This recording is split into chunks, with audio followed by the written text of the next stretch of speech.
अस्सलाम वालेकुम and very good morning तमाम देखने वालों को सिटी एफएम में खुश आमदीद। मैं हूं आपकी मेज़बान ज़ीनत सरफराज और नए दिन का आगाज़ जो है हमेशा से एक पॉजिटिव एटीट्यूड के साथ करना चाहिए, क्योंकि कहते हैं कि अपने ज़िंदगी में अगर आप बड़े ख्वाब देखते हो तभी आप उसके पीछे जो है वो मेहनत करते हो। और मेहनत करने के लिए सबसे पहले क्या ज़रूरी है, हम चाहते हैं कि चीज़ें हमारे अकॉर्डिंग चेंज हों, लेकिन हमें जो है अपनी ज़ात में बहुत ज़्यादा जो है वो तब्दीलियाँ करने की भी ज़रूरत होती है। हमें पता होता है कि हम कहाँ पर सही हैं, कहाँ पर गलत हैं, कैसे हम अपनी ज़ात को, अपनी पर्सनालिटी को मजीद बेहतर बना सकते हैं। एंड उसके बाद जो एक चीज़ है जिस पे मेरा बड़ा बिलीव है वो ये है कि आपको अपनी प्रायोरिटीज़ को जो है वो बदलने की ज़रूरत होती है। आपको अपनी तरजीहात को देखने की ज़रूरत होती है कि आपने कौन सी चीज़ को प्रायोरिटी देनी है, किस चीज़ के साथ किस तरह से आपने जो है उसके साथ डील करना है। तो अपनी लाइफ में थोड़ा सा चीज़ों को जो है वो रद्दो-बदल करने से बहुत सारी जो चीज़ें हैं, आप बहुत सारी प्रॉब्लम्स जिसको फेस कर रहे होते हैं उनसे निकल आते हैं और बहुत सारी चीज़ें जो है वो आपके हक में बेहतर होने लगती हैं। और साथ ही साथ हमेशा जब भी आप मेहनत करते हैं तो कभी किसी दूसरे पे जो है वो डिपेंड करने की कोशिश ना करें। आप मेहनत करें और फिर उसके बाद जो आपका तवक्कल है वो रब की ज़ात पर होना चाहिए, क्योंकि आपका तवक्कल, आपका यकीन, आपकी उम्मीद जितनी ज़्यादा स्ट्रांग होगी उतना ही ज़्यादा आपके लिए जो है आसानियाँ पैदा होंगी। और वैसे भी कहते हैं कि हमेशा से एक लाइन हम सुनते हैं कि दुनिया जो है वो उम्मीद पर कायम है, और वो उम्मीद क्या है, उम्मीद है रब की ज़ात। और आपकी मेहनत, रब की ज़ात पे आपकी उम्मीद, यकीन जो है वो आपको आगे आपकी लाइफ में लेकर बैठता है। तो आई एम श्योर कि बहुत सारे लोग इस वक्त अपनी ज़िंदगी के बहुत मुश्किल फेज से या बहुत अच्छे फेज से गुजरे होंगे। और लाइफ की एक और बहुत बड़ा लेसन है कि टाइम जो है वो कभी एक सा नहीं रहता है। तो हमेशा अच्छे बुरे टाइम के लिए एक तो मेंटली प्रिपेयर रहा करें, और साथ साथ जो है अपनी लाइफ से जो है आप उसका लर्निंग प्रोसीजर कभी नहीं रुकना चाहिए। चीज़ों को सीखने का जो अमल है वो जारी रहना चाहिए। इसे अच्छे नोट के साथ प्रोग्राम में आगे बढ़ेंगे और देखेंगे कि आज फैसलाबाद का वेदर अपडेट्स क्या है, वेदर क्या कह रहा है, और इसके लिए चलना पड़ेगा हमें हमारे सेगमेंट टुडेज वेदर की जानिब।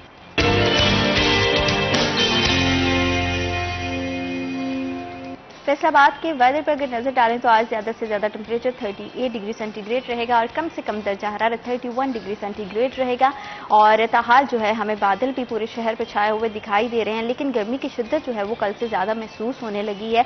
और मानसून का मौसम है, चिपचिपा सा एक वो वेदर सारा महसूस होता है। हब्स बहुत ज्यादा, सफोकेशन होने की वजह से अक्सर जो है वो सांस लेने में आपको प्रॉब्लम होता है। डिफरेंट तरह की जो है वो बीमारियां भी आपको आप पे आके हमला करती हैं, तो आपने जो है उससे बड़ा बचने की कोशिश करनी है। और कोशिश क्या करें कि जब भी आप किसी भी काम के सिलसिले में निकलते हैं तो पानी की बोतल जरूर अपने साथ रखें। पानी की बोतल पर मैं हमेशा इसलिए ज्यादा जोर देती हूँ कि अक्सर एकदम से आपको पानी की कमी की वजह से एक तो आपको सांस लेने में प्रॉब्लम होती है, देन जो है वो कभी मैंने इस तरह से भी देखा, खुद भी मुझे फील होता है कि जैसे आपको नौजिया सा फील होने लगता है, सर चकरा जाता है या कोई भी, तो पानी उसमें जो है वो सबसे पहले आपके लिए जो है वो एक नेमत भी है और वैसे भी हमारी बॉडी के लिए बहुत ज्यादा जरूरी है। तो एक्स्ट्रा पानी की बोतल भी रखा करें ताकि अगर आप किसी दूसरे के लिए उसको देना चाहें, उसको ऑफर करना चाहें तो वो भी करें, क्योंकि अपना ख्याल तो हमने रखना है लेकिन साथ साथ जो है इर्द गिर्द सबका ख्याल रखना भी बेहद जरूरी है। और बच्चे जो है वो बड़े आजकल के शरारती हो गए हैं, तो आजकल वेकेशन चल रही हैं, तो आई एम श्योर कि मदर्स का तो घर में काफी जो है वो मजे का टाइम गुजरा होगा। और खुद की सेल्फ केयर, खुद के लिए जो आपका वक्त है वो भी बहुत ज्यादा इंपॉर्टेंट है, क्योंकि हम टेंशन लेते रहते हैं, टेंशन बहुत ज्यादा लेते हैं हम लोग, लेकिन उन टेंशन से निकलने के लिए उसके बेस्ट सोल्यूशंस क्या हो सकते हैं उसकी तरफ हम कभी नहीं जाते हैं। टेंशन की बात करें तो फैसलाबाद में जो हम देखते हैं हमारी इंडस्ट्री को बहुत ज्यादा टेंशन है, बहुत सारी परेशानियां हैं, बहुत सारे मसाइल हैं। हमेशा से हम मसाइल पे बात करते हैं, सोल्यूशन की तरफ आने की कोशिश नहीं करते हैं। और सोल्यूशन अगर हम ढूंढते भी हैं तो उन सोल्यूशन को क्या ढूंढ लेना काफी होता है, उस पर अमल दरामद होना उससे भी ज्यादा इंपॉर्टेंट होता है। अपनी इंडस्ट्री से हमें किसी भी तरह की जो है वो कोई भी अच्छी नवीद, अच्छी खुशखबरी सुनाई नहीं दे रही है, लेकिन ये भी अपने आप में कितना बड़ा क्वेश्चन मार्क है कि इतनी बड़ी तादाद में आपकी इंडस्ट्रीज जो है वो परेशान है। आपकी जो है वो 40 से 50% इंडस्ट्री जो है वो बंद होने को है, लेकिन गवर्नमेंट की उस पर जो है खामोशी है। ताहाल किसी भी तरह का जो है वो अच्छा बुरा कोई एक्शन नहीं लिया जा रहा, किसी तरह की कोई भी एफर्ट नहीं की जा रही। तो इसके पीछे की क्या वजह है, इस पर भी आज बात करेंगे और जरा इसकी वजूहात को जो है वो तलाशने की कोशिश करेंगे। और इसी पर बात करने के लिए हमारे साथ स्टूडियो में हमारे सीनियर रिपोर्टर शराज भट्ट और हमारे रिपोर्टर फजील अहमद हमारे साथ मौजूद हैं। अस्सलाम वालेकुम, कैसे हैं आप दोनों, खैरियत से हैं? शराज, जैसे मैंने अभी बात की और इनफैक्ट हम प्रोग्राम के स्टार्ट से पहले भी यही बात कर रहे थे कि अच्छी बुरी कोई ना कोई एफर्ट होनी ज़रूर चाहिए। हालात से निकलने के लिए आप कोई ना कोई मूव ज़रूर लेते हो, वो बाद में डिसाइड होता है कि वो मूव जो थी वो सही थी या गलत थी। लेकिन हमारे जितनी बड़ी तादाद में इंडस्ट्री बंद होने को है, 50% के लगभग जो है वो इंडस्ट्री बंद है, लेकिन उस पर गवर्नमेंट की खामोशी, आप क्या समझते हैं किस चीज़ का इंडिया, ये किस चीज़ का इंडिकेटर है हमारे लिए? बिस्मिल्लाहिर्रहमानिर्रहीम। बहुत स्केरी बात की आपने, क्योंकि इस वक्त इंडस्ट्री मोर देन 50% बंद हो चुकी है। आपकी textile industry, value added industry की तरफ से, एक्सपोर्ट सेक्टर की तरफ से, जो मैंने पहले भी बात की थी कि नॉर्मल टैक्स रिजीम जो उसको लेके आया गया है, उसकी वजह से बहुत ज़्यादा रिएक्शन सामने आया था। और रिएक्शन इतना एक्सट्रीम था कि सनतकारों ने ये तक कह दिया था कि हम अपनी सनतें बंद कर देंगे और चाबियां जो है हुकूमत के हवाले कर देंगे। हुकूमत सनतें चला ले, अगर चला सकती है इस नौयत की पॉलिसीज़ के साथ।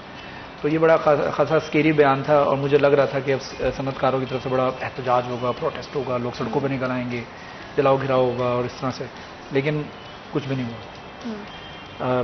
हुकूमत के सामने उन्होंने अपने मुतालबात रखे और कहा जी हम एहतजाज करेंगे, प्रोटेस्ट करेंगे। फिर उसके बाद गवर्नमेंट के सामने उन्हें मुतालबात रखने के बाद फैसलाबाद शहर के अंदर बैनर्स लगाए गए वैल्यू एडेड इंडस्ट्री की जानिब से, जिसमें Pakistan hosiery manufacture exporter association, एबूमा, Faisalabad chamber of commerce industry, एपटपमा, सारे एक पेज पर थे। और उन्होंने बैनर्स लगाए कि जी हम नामंजूर करते हैं, फलां फलां टैक्सेस को ख़त्म किया जाए, वैल्यू एडेड इंडस्ट्री के लिए गैस को सस्ता किया जाए, बिजली को सस्ता किया जाए। गवर्नमेंट ने खुद ऐलान किया था, this and that and the other. ये सारी चीज़ें उन्होंने मेंशन की उस बैनर्स के ऊपर। और अगर ना किया तो हमारा अगला मरहला जो होगा वो प्रेस कॉन्फ्रेंस होगा। प्रेस कॉन्फ्रेंस में हम लोग लाहेमल इख्तियार करेंगे कि हमें एहतजाज करना है, प्रोटेस्ट करना है, पुरअमन हमारा एहतजाज होगा, दिस एंड दैट। अच्छा, उसके बाद इन्होंने प्रेस कॉन्फ्रेंस का ऐलान भी किया, लेकिन वो मुहर्रम की वजह से थोड़ा सा पोस्टपोन्ड हो गया और मुहर्रम की वजह से ही सनतकारों की तरफ से खामोशी है। अब आते हैं हम गवर्नमेंट की खामोशी की तरफ, जो कि ज़्यादा ख़तरनाक है। अच्छा, वो ज़्यादा ख़तरनाक क्यों है? क्योंकि आपका मजदूर बड़े पैमाने पर बेरोज़गार हो रहा है। 37,000 करने की नवीद सुनाई थी कि गवर्नमेंट ने कि कम अज़ कम मजदूरी, मिनिमम वेज जिसको आप कहते हैं, कि वो 37,000 कर दी जाएगी। और उसका ऐलान बड़ा ज़ोरों शोर से किया गया। हर किस्म के एसआरओ जारी हो रहे हैं, बिजली महंगे होने के एसआरओ जारी हो रहे हैं, गैस के ज़खायर कम होने की वजह से गैस की बंदिश के एसआरओ जारी हो रहे हैं, सोलर के ऊपर नई पॉलिसीज़ आ रही हैं। लेकिन जो नहीं हो रहा है वो ये हो रहा है कि बजट के अंदर 37,000 मिनिमम वेज करने का ऐलान किया था गवर्नमेंट ने, अभी तक उसका कोई एसआरओ, कोई नोटिफिकेशन सामने नहीं आया। मजदूर तबका, वर्कर तबका, लेबर तबका जो है वो इस वक्त मुंतज़िर है कि 37,000 मिनिमम वेज हो, ताकि हमारा इस महंगाई के अंदर गुजारा हो सके। गवर्नमेंट की इसके ऊपर कोई स्टांस सामने नहीं आया। सेकंड, आपकी इंडस्ट्री, जैसे आपने बताया स्टार्टिंग में इंट्रो में, कि 50 से 60% इंडस्ट्री बंद हो गई और ये हर सेक्टर में तकरीबन। ये एक एस्टिमेटेड आइडिया है कि तकरीबन हर सेक्टर के अंदर आपकी more than 50-60% industries shut down. जो लोग अपनी डबल शिफ्ट के ऊपर फैक्ट्रियां चला रहे थे वो सिंगल शिफ्ट पे आ गए हैं, जो सिंगल पे चला रहे थे उन्होंने बंद कर दिए। कई लोग तो ऐसे हैं, मैं जिनको जानता हूं पर्सनली, कि उन्होंने अपना फिलहाल ये वाला कारोबार बंद करके कुछ अल्टरनेट बिजनेस होते हैं उसके ऊपर वो गुजारा कर रहे हैं। कुछ प्रॉपर्टी रेंट पे दी हुई है, कुछ थोड़ा सा शेयर्स खरीदे हुए हैं, कुछ इस तरह से वो अपना गुजारा कर रहे हैं। कुछ हैं जो कि अपनी जमा पूंजी लगाकर फैक्ट्री को चलाने की कोशिश कर रहे हैं कि यार किसी न किसी दिन तो हालात बेहतर होंगे, हम इस काम के सोल्यूशन, ये किसी चीज का सोल्यूशन नहीं है। नहीं। और कहते हैं कि खजाना कितना भी बड़ा हो वो तो जैसे जैसे आप सर्व करते जाते हो, खर्च करते जाते, वो एक दिन खत्म हो जाएगा। अब अपनी जमा पूंजी भी खर्चने पर आओगे तो कितना। ये तो चले हमारे इंडस्ट्रियलिस्ट की बात है। अगर फजील हम छोटे ताजरों की बात करें, स्मॉल ट्रेडर्स, उनकी किस तरह के चैलेंजेस है, किस तरह की मुश्किलात हैं, क्योंकि ये खामोशी जो है वो उन पर भी असरअंदाज हो रही है। गवर्नमेंट की तरफ से किसी भी तरह से फैसिलिटेट नहीं किया जा रहा, ना तो स्मॉल ट्रेडर्स को, ना हमारी इंडस्ट्री को, ना इंडस्ट्रियलिस्ट को। देखें ज़ीनत, जैसे भाट साहब ने बात की है कि हमारी जो एक्सपोर्ट इंडस्ट्री है उसको इतने चैलेंजेस का सामना है, तो हालांकि जो हमारी एक्सपोर्ट इंडस्ट्री है उसके लिए बिजली भी सस्ती करने का ऐलान किया गया हमारी जो गवर्नमेंट है उसकी जानिब से, लेकिन जो छोटी इंडस्ट्री है उसको कहीं पर भी कोई रिलीफ नज़र नहीं आता। ना उसको बिजली सस्ती दी जाती है, ना गैस सस्ती दी जाती है, और ऊपर से फिर बिजली भी महंगी है। फिर लोड शेडिंग आजकल बहुत ज़्यादा बढ़ चुकी है। तो आप ये देखें कि हमारी लोकल इंडस्ट्री में सबसे ज़्यादा बड़े पैमाने पर आपकी जो लूम इंडस्ट्री है वो है, जिससे ज़्यादातर मजदूर तबका हमारा जो है वो जुड़ा हुआ है। तो अगर लोड शेडिंग होगी और फिर लूमों पर ज़्यादातर जो मजदूर होते हैं वो डेली वेजेस होते हैं, डेली वेजेस पे उन्होंने रखे होते हैं, और अगर बिजली नहीं आएगी, लूम नहीं चलेगी, मजदूर का घर कैसे चलेगा, फैक्ट्री कैसे चलेगी, ये तमाम तर जो प्रॉब्लम्स हैं इनको सॉल्व करने के लिए गवर्नमेंट कहीं भी हमें सीरियस नज़र नहीं आती। और जिस तरह से बात हो रही थी कि जी जो कम से कम सैलरी है मजदूर की, उस हवाले से गवर्नमेंट ने ऐलान तो कर दिया बजट के अंदर, लेकिन अभी तक कोई भी उनकी तरफ से कोई तो पहले सालों में 32,000 का भी किया गया था। बिल्कुल। क्या वो अभी कहीं पे मिलना शुरू हुई है? देखिए 32,000 अभी 37 पे तो आना बाद की बात है ना, 32 पे ही कोई ऐसी आपने कोई कंपनीज इस तरह की मिल्स फैक्ट्रियां देखी हैं कि जिसने अपने लेबर को देना? देखें जीनत, जो हमारी एक्सपोर्ट इंडस्ट्री होती है वहाँ पर उनकी मजबूरी होती है इस नोटिफिकेशन के मुताबिक तमाम जो उनके वर्कर्स हैं उनको सैलरी देना, क्योंकि उनके ऑर्डर्स होते हैं। फिर उसके बाद इंटरनेशनल कोई तंजीमें होती हैं जो बाकायदा तौर पर उनके ऑर्डर्स करती हैं, चेक करती हैं, उनकी मजबूरी होती है और वो देते हैं। लेकिन जो हमारी छोटी इंडस्ट्री होती है वहाँ पर इस चीज़ का कोई इतना ख्याल नहीं किया जाता। और जो गजट नोटिफिकेशन है वो जून या जुलाई के अंदर जारी कर दिया जाता है गवर्नमेंट की जानिब से, जो अभी तक सामने नहीं आया और ना ही उस पर कोई अमल दरामद करवाने के हवाले से इकदाम नज़र आ रहे हैं। हमारे जो फैसलाबाद शहर के अंदर लेबर डिपार्टमेंट मौजूद है, उनको आप जाकर पूछ लें तो उनके अपने ही अलग मसाइल हैं। वो कोई आपको इस तरह का उनका काम हम नहीं बता सकते कि जी उन्होंने मजदूर तंजीमों के लिए या मजदूर के लिए बहुत अच्छा किया हो। उनके अपने ही अलग मसाइल हैं। वो वहाँ पर ऑफिसर्स आते हैं, बैठते हैं, अगर कोई शिकायत लेकर उनके पास चला जाए तो वो उसे कहते हैं कि जी आप फलां जगह पे चले जाएं, आप फलां जगह पे चले जाएं। मतलब कि चक्कर पे चक्कर मजदूरों के भी लगवाते हैं वो। और जो गवर्नमेंट है वो तो हमेशा से, जो भी गवर्नमेंट हो, ये नहीं कि ये जो मौजूदा गवर्नमेंट है जो भी हो वो अपने मसाइल में गिरी रहती है ना उनको। हालांकि 65% हमारा जो मईशत के अंदर किरदार है वो हमारी इंडस्ट्री का, टेक्सटाइल इंडस्ट्री का होता है।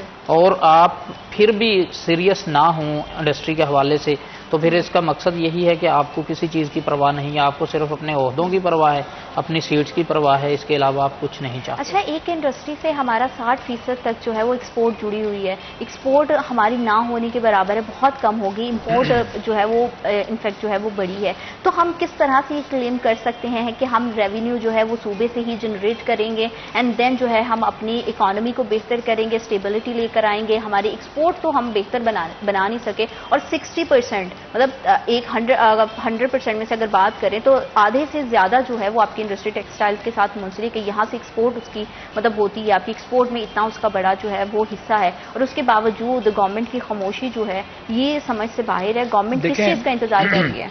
जो आपकी एक्सपोर्ट इंडस्ट्री है ना, हिस्ट्री गवाह है कि पाकिस्तान की एक्सपोर्ट इंडस्ट्री एक्सपोर्टर्स को जब भी लेवल प्लेइंग फील्ड दी गई है, आप लेवल प्लेइंग फील्ड किसको कहते हैं?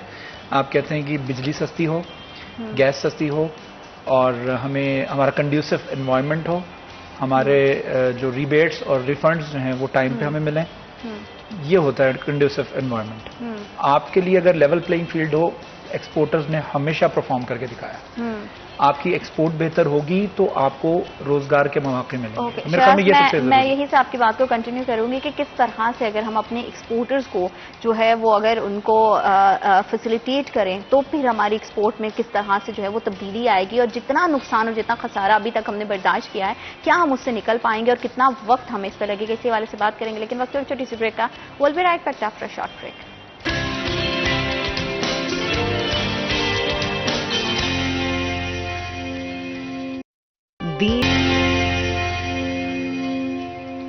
Welcome back after short break. आप देख रहे सिटी टर्न और टेक्सटाइल इंडस्ट्री के हवाले से किस तरह के हम लोगों को चैलेंजेस का सामना है और इससे कैसे निकला जा सकता है, इस पे तो हम हमेशा से बात करते हैं। एक्सपोर्टर्स के हवाले से जो है वो किस तरह के खदशात, किस तरह के तहफ़्फ़ुज़ात हैं, उस हवाले से हम बात करेंगे। और शराज, मैं एक चीज़ और भी आपसे जो है वो जानना चाहूँगी कि हमारे ट्रेडर्स की तरफ से, इंडस्ट्री की तरफ से टैक्स रिफंड के हवाले से जो है वो मुतालबा किया गया था और गवर्नमेंट ने भी इस पर कहा था कि टैक्स रिफंड होंगे।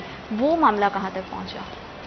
46 बिलियन रुपीस के रिफंड्स जारी करने के वाले से 3 दिन पहले खबर आई थी। जी। और हमें लगा था कि 46 अरब रुपया जारी हो रहा है।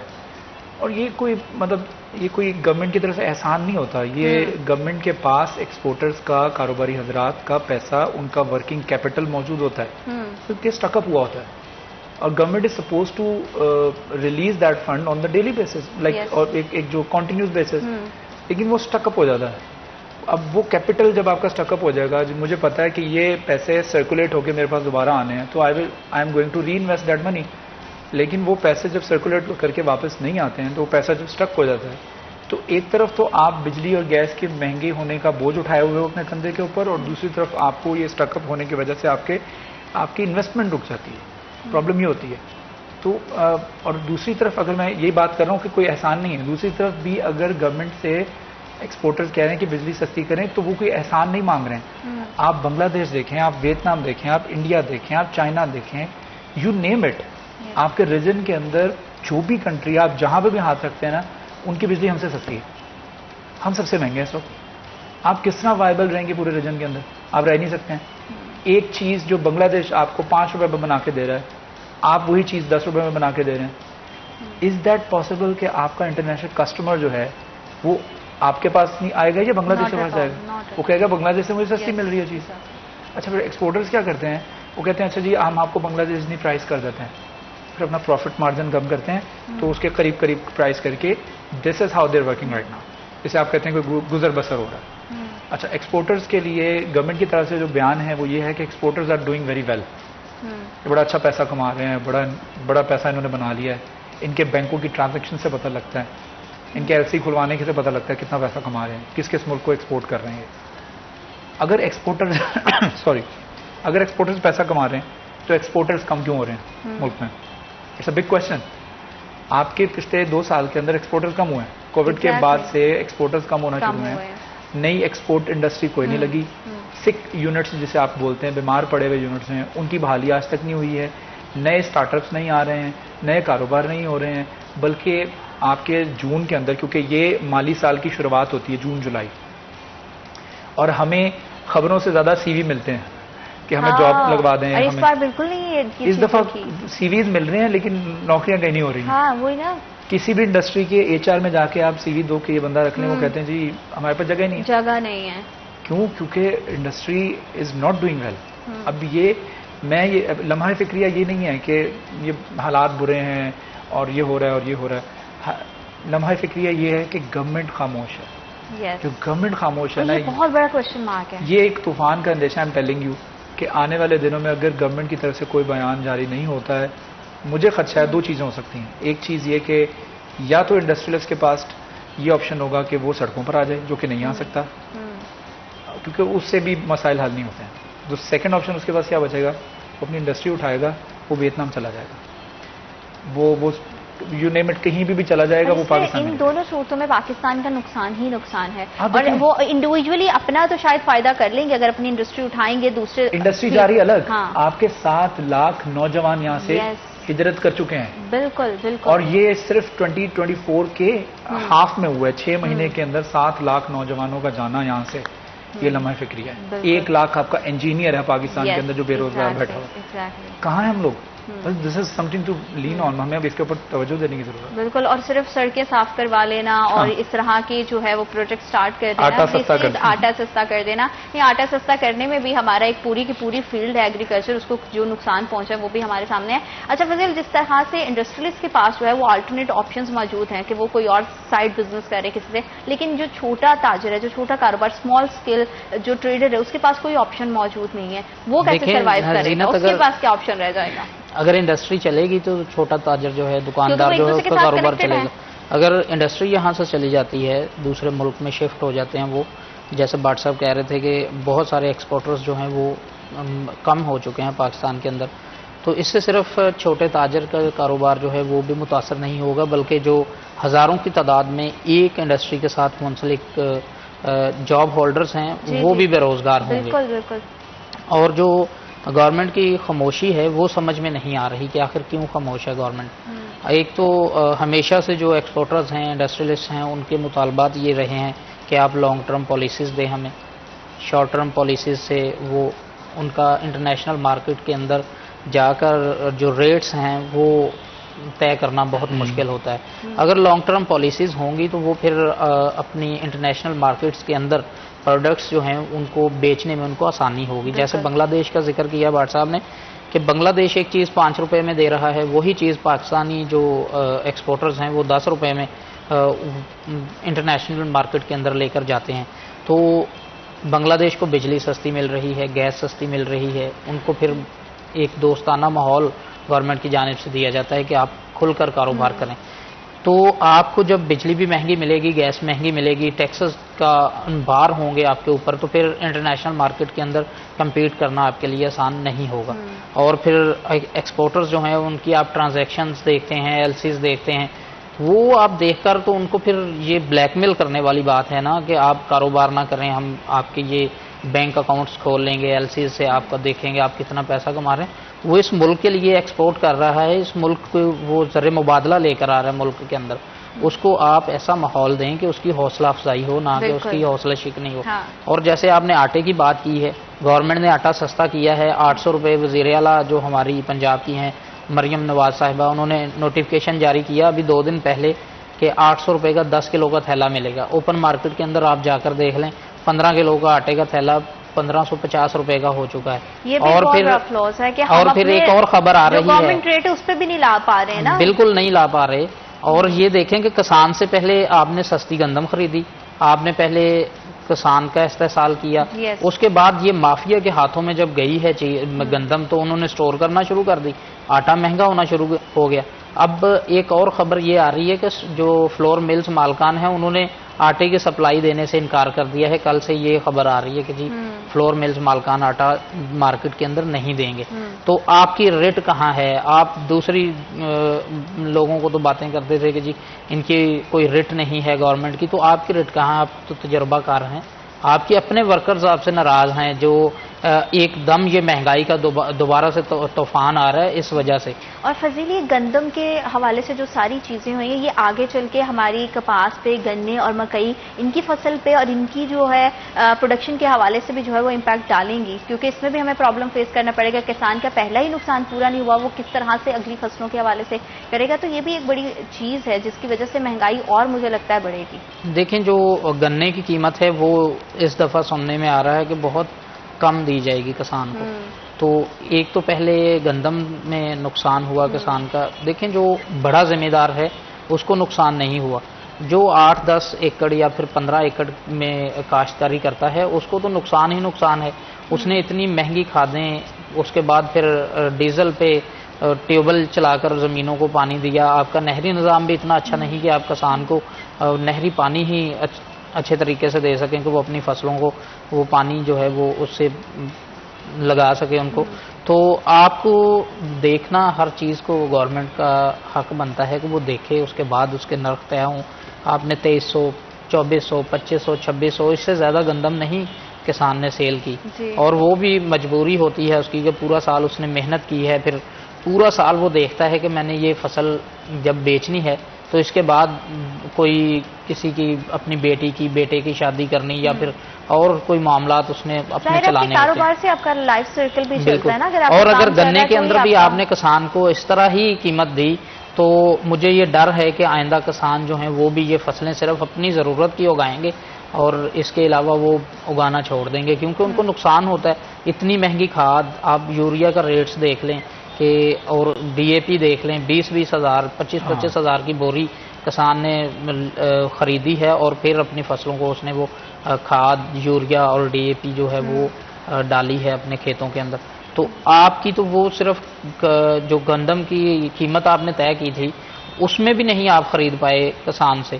2500-2600 वो तो उसकी खादों की कीमत भी नहीं पूरी हुई, डीजल तो अलग रह गया जैसे वो ट्यूबवेल चलाता रहा। इंडस्ट्री है, टेक्सटाइल की बात कर लें, एग्रीकल्चर की बात करें, ये हमारी मईशत की जो है वो बैकबोन की तरह है, और ये दोनों ही इंडस्ट्रीज बिल्कुल हमारे पास ज़रूरी मुल्क है, हमारे पास नेचुरल इतने रिसोर्स वो हमारे पास वसाइल मौजूद है, उसके बावजूद जो है हम इस तरह की सिचुएशन में है। शराज, ये तो मुझे लगता है कि पूरी दुनिया के लिए एक बहुत बड़ी एग्जाम्पल भी है, लेकिन बुरी एग्जाम्पल है कि इतने ज़्यादा वसाइल आपके पास होने के बावजूद जो है आप कहाँ स्टैंड कर रहे हैं, आपकी इंडस्ट्री कहाँ पे जा रही है, आपका नौजवान आपके मुल्क से जो है वो निकलता चला जा रहा है। तो इस सारी सूरत हाल में गवर्नमेंट जो है वो बस बाकी प्रोजेक्ट्स पे काम करिए, होना चाहिए तरक्याती प्रोजेक्ट्स जो है वो बहुत ज़्यादा इंपॉर्टेंट है, लेकिन जो चीज़ें पहले से ख़राब है उनको तो सही करना चाहिए ताकि हम चीज़ों को साथ लेकर चलें। ये बैलेंस जो है ये बहुत ज़्यादा सोसाइटी में इंपॉर्टेंट है, जिसको हम अभी तक जो है वो बैलेंस करने में जो है वो नाकाम दिखाई दे रहे हैं। गुफ्तगू के सिलसिले को आगे बढ़ाएंगे, वक्त एक छोटी सी ब्रेक का। Will be right back after short break.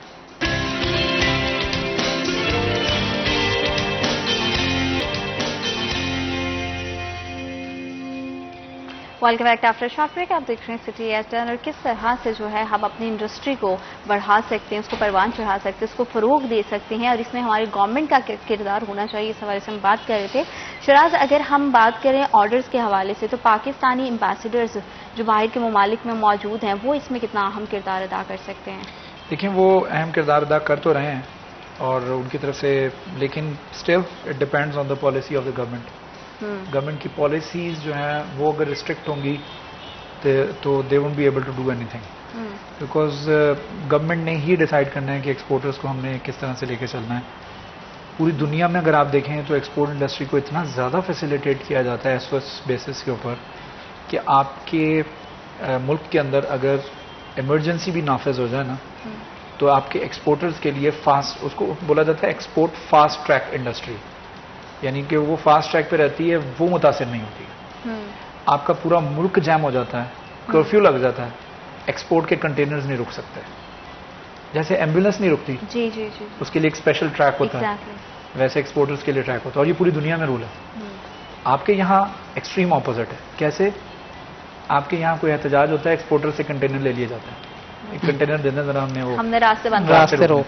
तो यहाँ पे उल्टा हिसाब है कि जहाँ पर वहाँ पे फैसिलिटेट किया जाता है एक्सपोर्टर्स को, यहाँ पे उनके रास्ते बंद किया जाता है। और कभी मुल्क के अंदर आप देखें कोई एहतजाज, साबका गवर्नमेंट में भी, पीटीआई में भी कोई वो एहतजाज वगैरह होते थे तो कंटेनर्स मंगा लिए जाते थे, एक्सपोर्ट इंडस्ट्री रुक जाती थी, कंटेनर्स अवेलेबल नहीं, हम सामान किस तरह भेजें। तो वो ये बड़ा एक प्रॉब्लम है कि सबसे पहले तो हमें, जैसे आपने बिल्कुल बिगनिंग में कहा कि we have to set the priorities.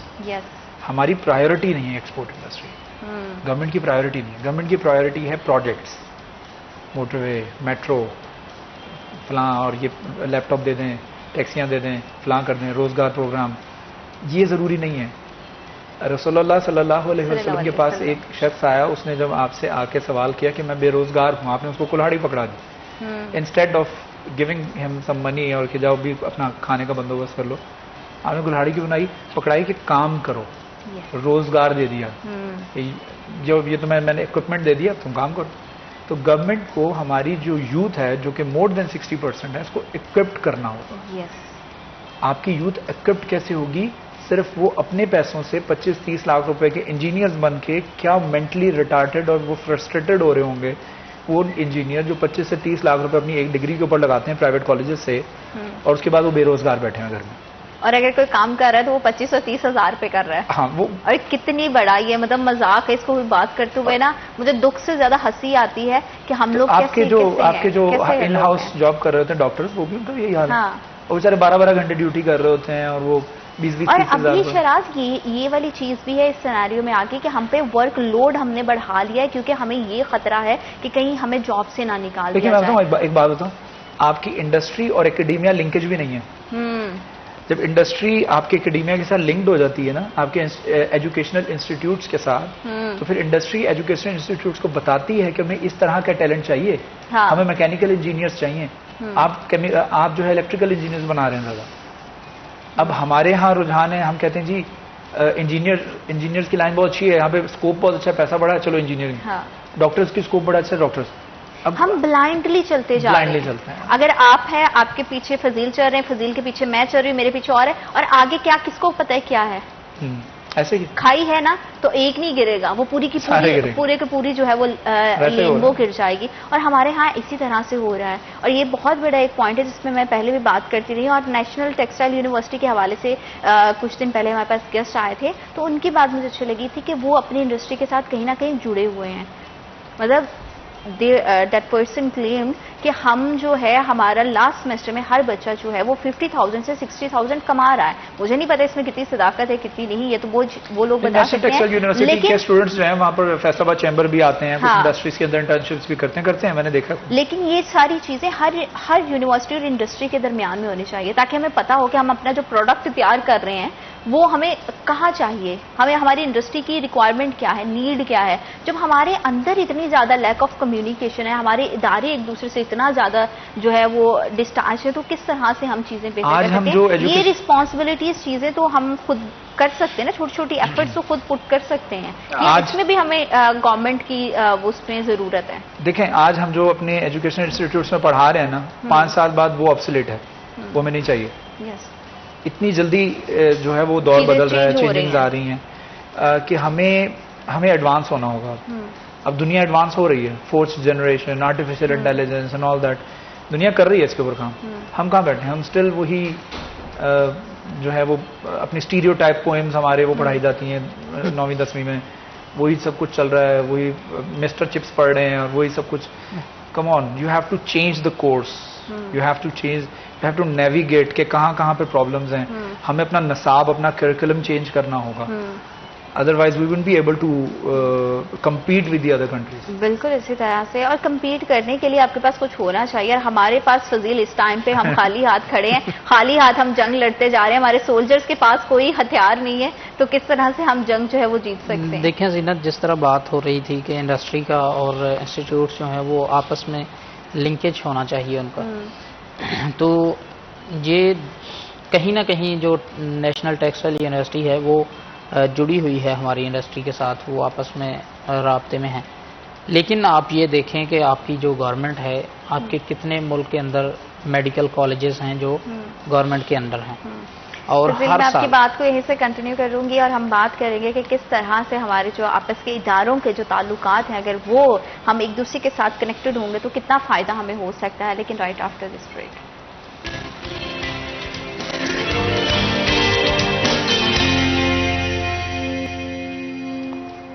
Welcome back after short break. आप देख रहे सिटी एट 10 और बहुत सारे सवालात हैं जो कि दिमाग में आते हैं। दिमाग की घंटी जब बजती है तो उन सवालों का जवाब जो है वो ढूंढने की हमेशा से मैं तो पर्सनली कोशिश करती हूँ, और फिर जब मेरे पास गेस्ट मौजूद हों जो कि एक्सपर्टीज रखते हों अपनी अपनी बीट में, तो फिर वहाँ पे जो है वो क्वेश्चन करना जो है मुझे लगता है खासा ज़रूरी हो जाता है। तो आप दोनों से मेरा एक क्वेश्चन है, मैं चाहूँगी कि आप दोनों से मैं आपका पॉइंट ऑफ व्यू लूँ कि इस टाइम पे पूरी दुनिया में ग्लोबल वार्मिंग एक बहुत बड़ा इशू है, और इसकी बहुत बड़ी कॉज जो है वो ये है कि इंडस्ट्री से निकलने वाला धुआं, जहरीला पानी और इंडस्ट्रीज की जो इतनी बड़ी तादाद है उसकी वजह से मौसमियाती तब्दीली हमारे कारोबार को तो मुतासिर करती है। और उसका मुंह बोलता सबूत कुछ दिन पहले हमने फैसलाबाद में होने वाली बारिश की सूरत में भी देखा कि शायद प्लाजाज या मार्ट या बहुत बड़े मॉल हैं उनको फर्क नहीं पड़ा होगा, क्योंकि उनके पास पार्किंग के समेत जो स्पेस है, लोग आए और जाके अपनी शॉपिंग की, उनका कारोबार चल रहा है। लेकिन दूसरी तरफ अगर हम तस्वीर का दूसरा रुख देखें तो उसमें ये हुआ कि जितने हमारी शाहराएं हैं वो पानी से भर गई, जिससे हमारे स्मॉल ट्रेडर्स को तो ऑब्वियसली उनको नुकसान हुआ होगा। घंटा घर की अगर हम बात कर लें या कहीं पे भी सत्याना रोड की बात कर लें या इस तरह से जहाँ पे शॉप्स हमें रोड पे दिखाई देती हैं, तो इस तरह की मौसमियाती तब्दीली कारोबार को कितना नुकसान पहुंचाती है और इसमें हमारी इंडस्ट्री अपना क्लाइमेट चेंज के हवाले से क्या किरदार अदा कर रही है। आप दोनों से चाहूंगी कि पहले शराज आप और फिर फजील आप अपना पॉइंट ऑफ व्यू। ऐसा है कि क्लाइमेट कंट्रोल के लिए ही फेडमिक बनाया गया था। Islamabad industrial city one of the reason was कि सारी इंडस्ट्री को एक जगह इकट्ठा कर दिया जाए अंडर वन रूफ।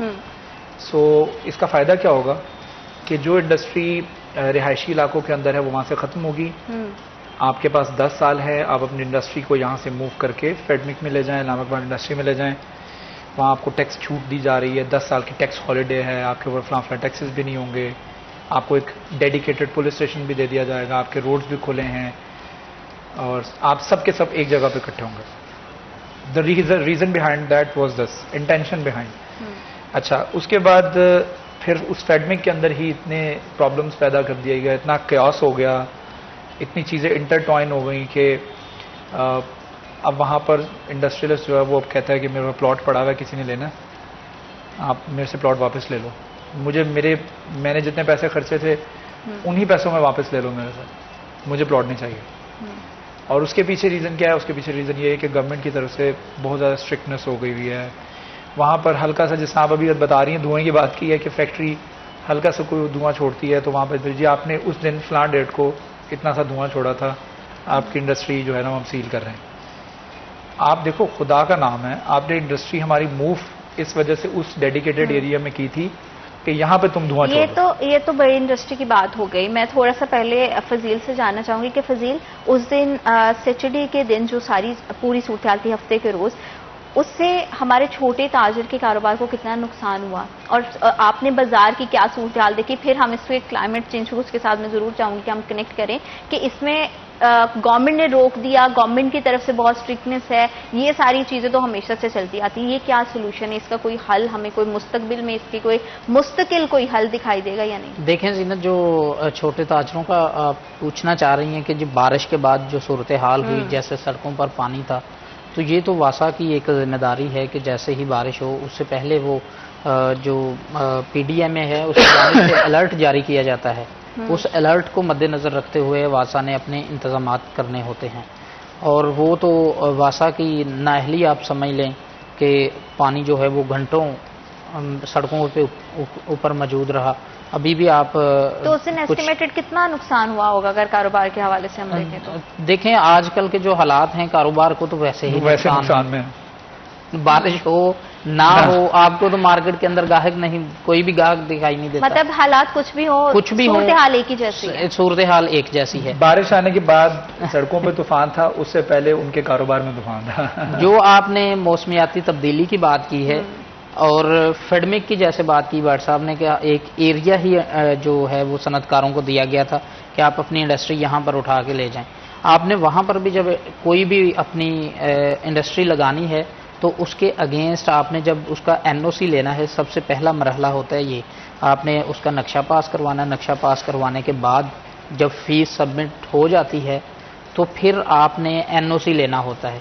वो NOC लेने के दौरान आपने एक महकमा माहौलियात के साइन भी वहाँ पे होते हैं, और वो उसके बाद होते हैं जब आप अपनी इंडस्ट्री लगाते हैं कि हम इतने एकड़ में लगा रहे हैं, उसके हिसाब से आपको महकमा माहौलियात कहता है कि आप इतने दरख्त लगाएंगे फिर आपको NOC जारी होगा।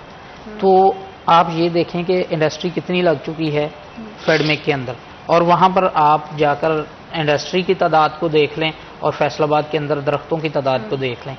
होता ये है कि ये सारी मिलीभगत होती है, आपका एक बाकायदा तौर पर महकमा माहौलियात अगर ये कहा जाए फजील कि हम एक चक्कर में चल रहे हैं और हम जहां से शुरू होते हैं घूम के वहीं पहुंच जाते हैं, तो ये गलत नहीं होगा। ये देखें, मौसमियाती तब्दीलियों को मद्देनजर रखते हुए ये कानून बनाया गया कि कोई भी इंडस्ट्री लगाएगा तो उसके अगेंस्ट वो इतनी तादाद दरख्तों की लगाएगा, लेकिन नहीं लगती। कानून बन जाते हैं, उन कानून पर अमल दरामद करने की जब बारी आती है तो वहीं पे जो है वो सख्तियां शुरू होती हैं, वो कभी भी इम्प्लीमेंटेशन नहीं उस पर होती, अमल दरामद होती है। अच्छे इनिशिएटिव लेकर जब तक उनको हम फुलफिल नहीं करेंगे, मुझे नहीं लगता कि हमें खातिर खा किसी भी तरह का कोई फायदा होगा। आप दोनों मेहमानों का बहुत शुक्रिया प्रोग्राम का हिस्सा बने। हमें वक्त हुआ छोटी सी ब्रेक का, will be right back after short break.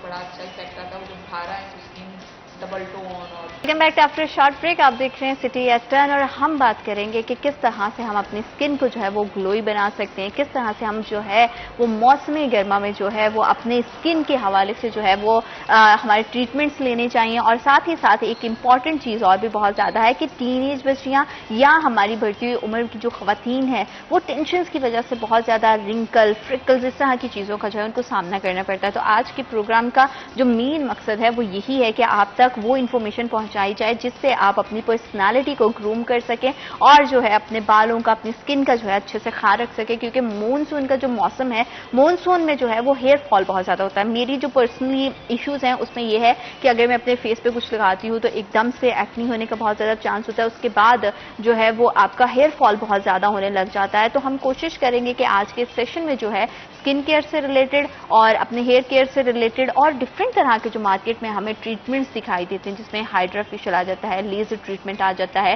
Skin tightening के हवाले से हम बात करते हैं। डिफरेंट तरह के जो है हमें ट्रीटमेंट्स जो है वो दिखाई भी देते हैं और सुनाई भी देते हैं, और हम लोग जो थोड़ा सा कॉन्शियस भी होते हैं कि कौन सा ट्रीटमेंट करवाना चाहिए। तो ये सारी चीज़ों के लिए जो है आज एक एक्सपर्ट को हमने आपके लिए बुलाया है ताकि हम आपके क्वेश्चंस को जो है वो सॉल्व कर सकें। और हमारे साथ आज मौजूद हैं डॉक्टर लिंता नूर, एस्थेटिक कंसल्टेंट है, लेजर ट्रीटमेंट एक्सपर्ट है, हमारे साथ मौजूद। उनसे बात करेंगे। अस्सलाम वालेकुम लिंता। वालेकुम सलाम। कैसी हैं आप? खैरियत से हैं?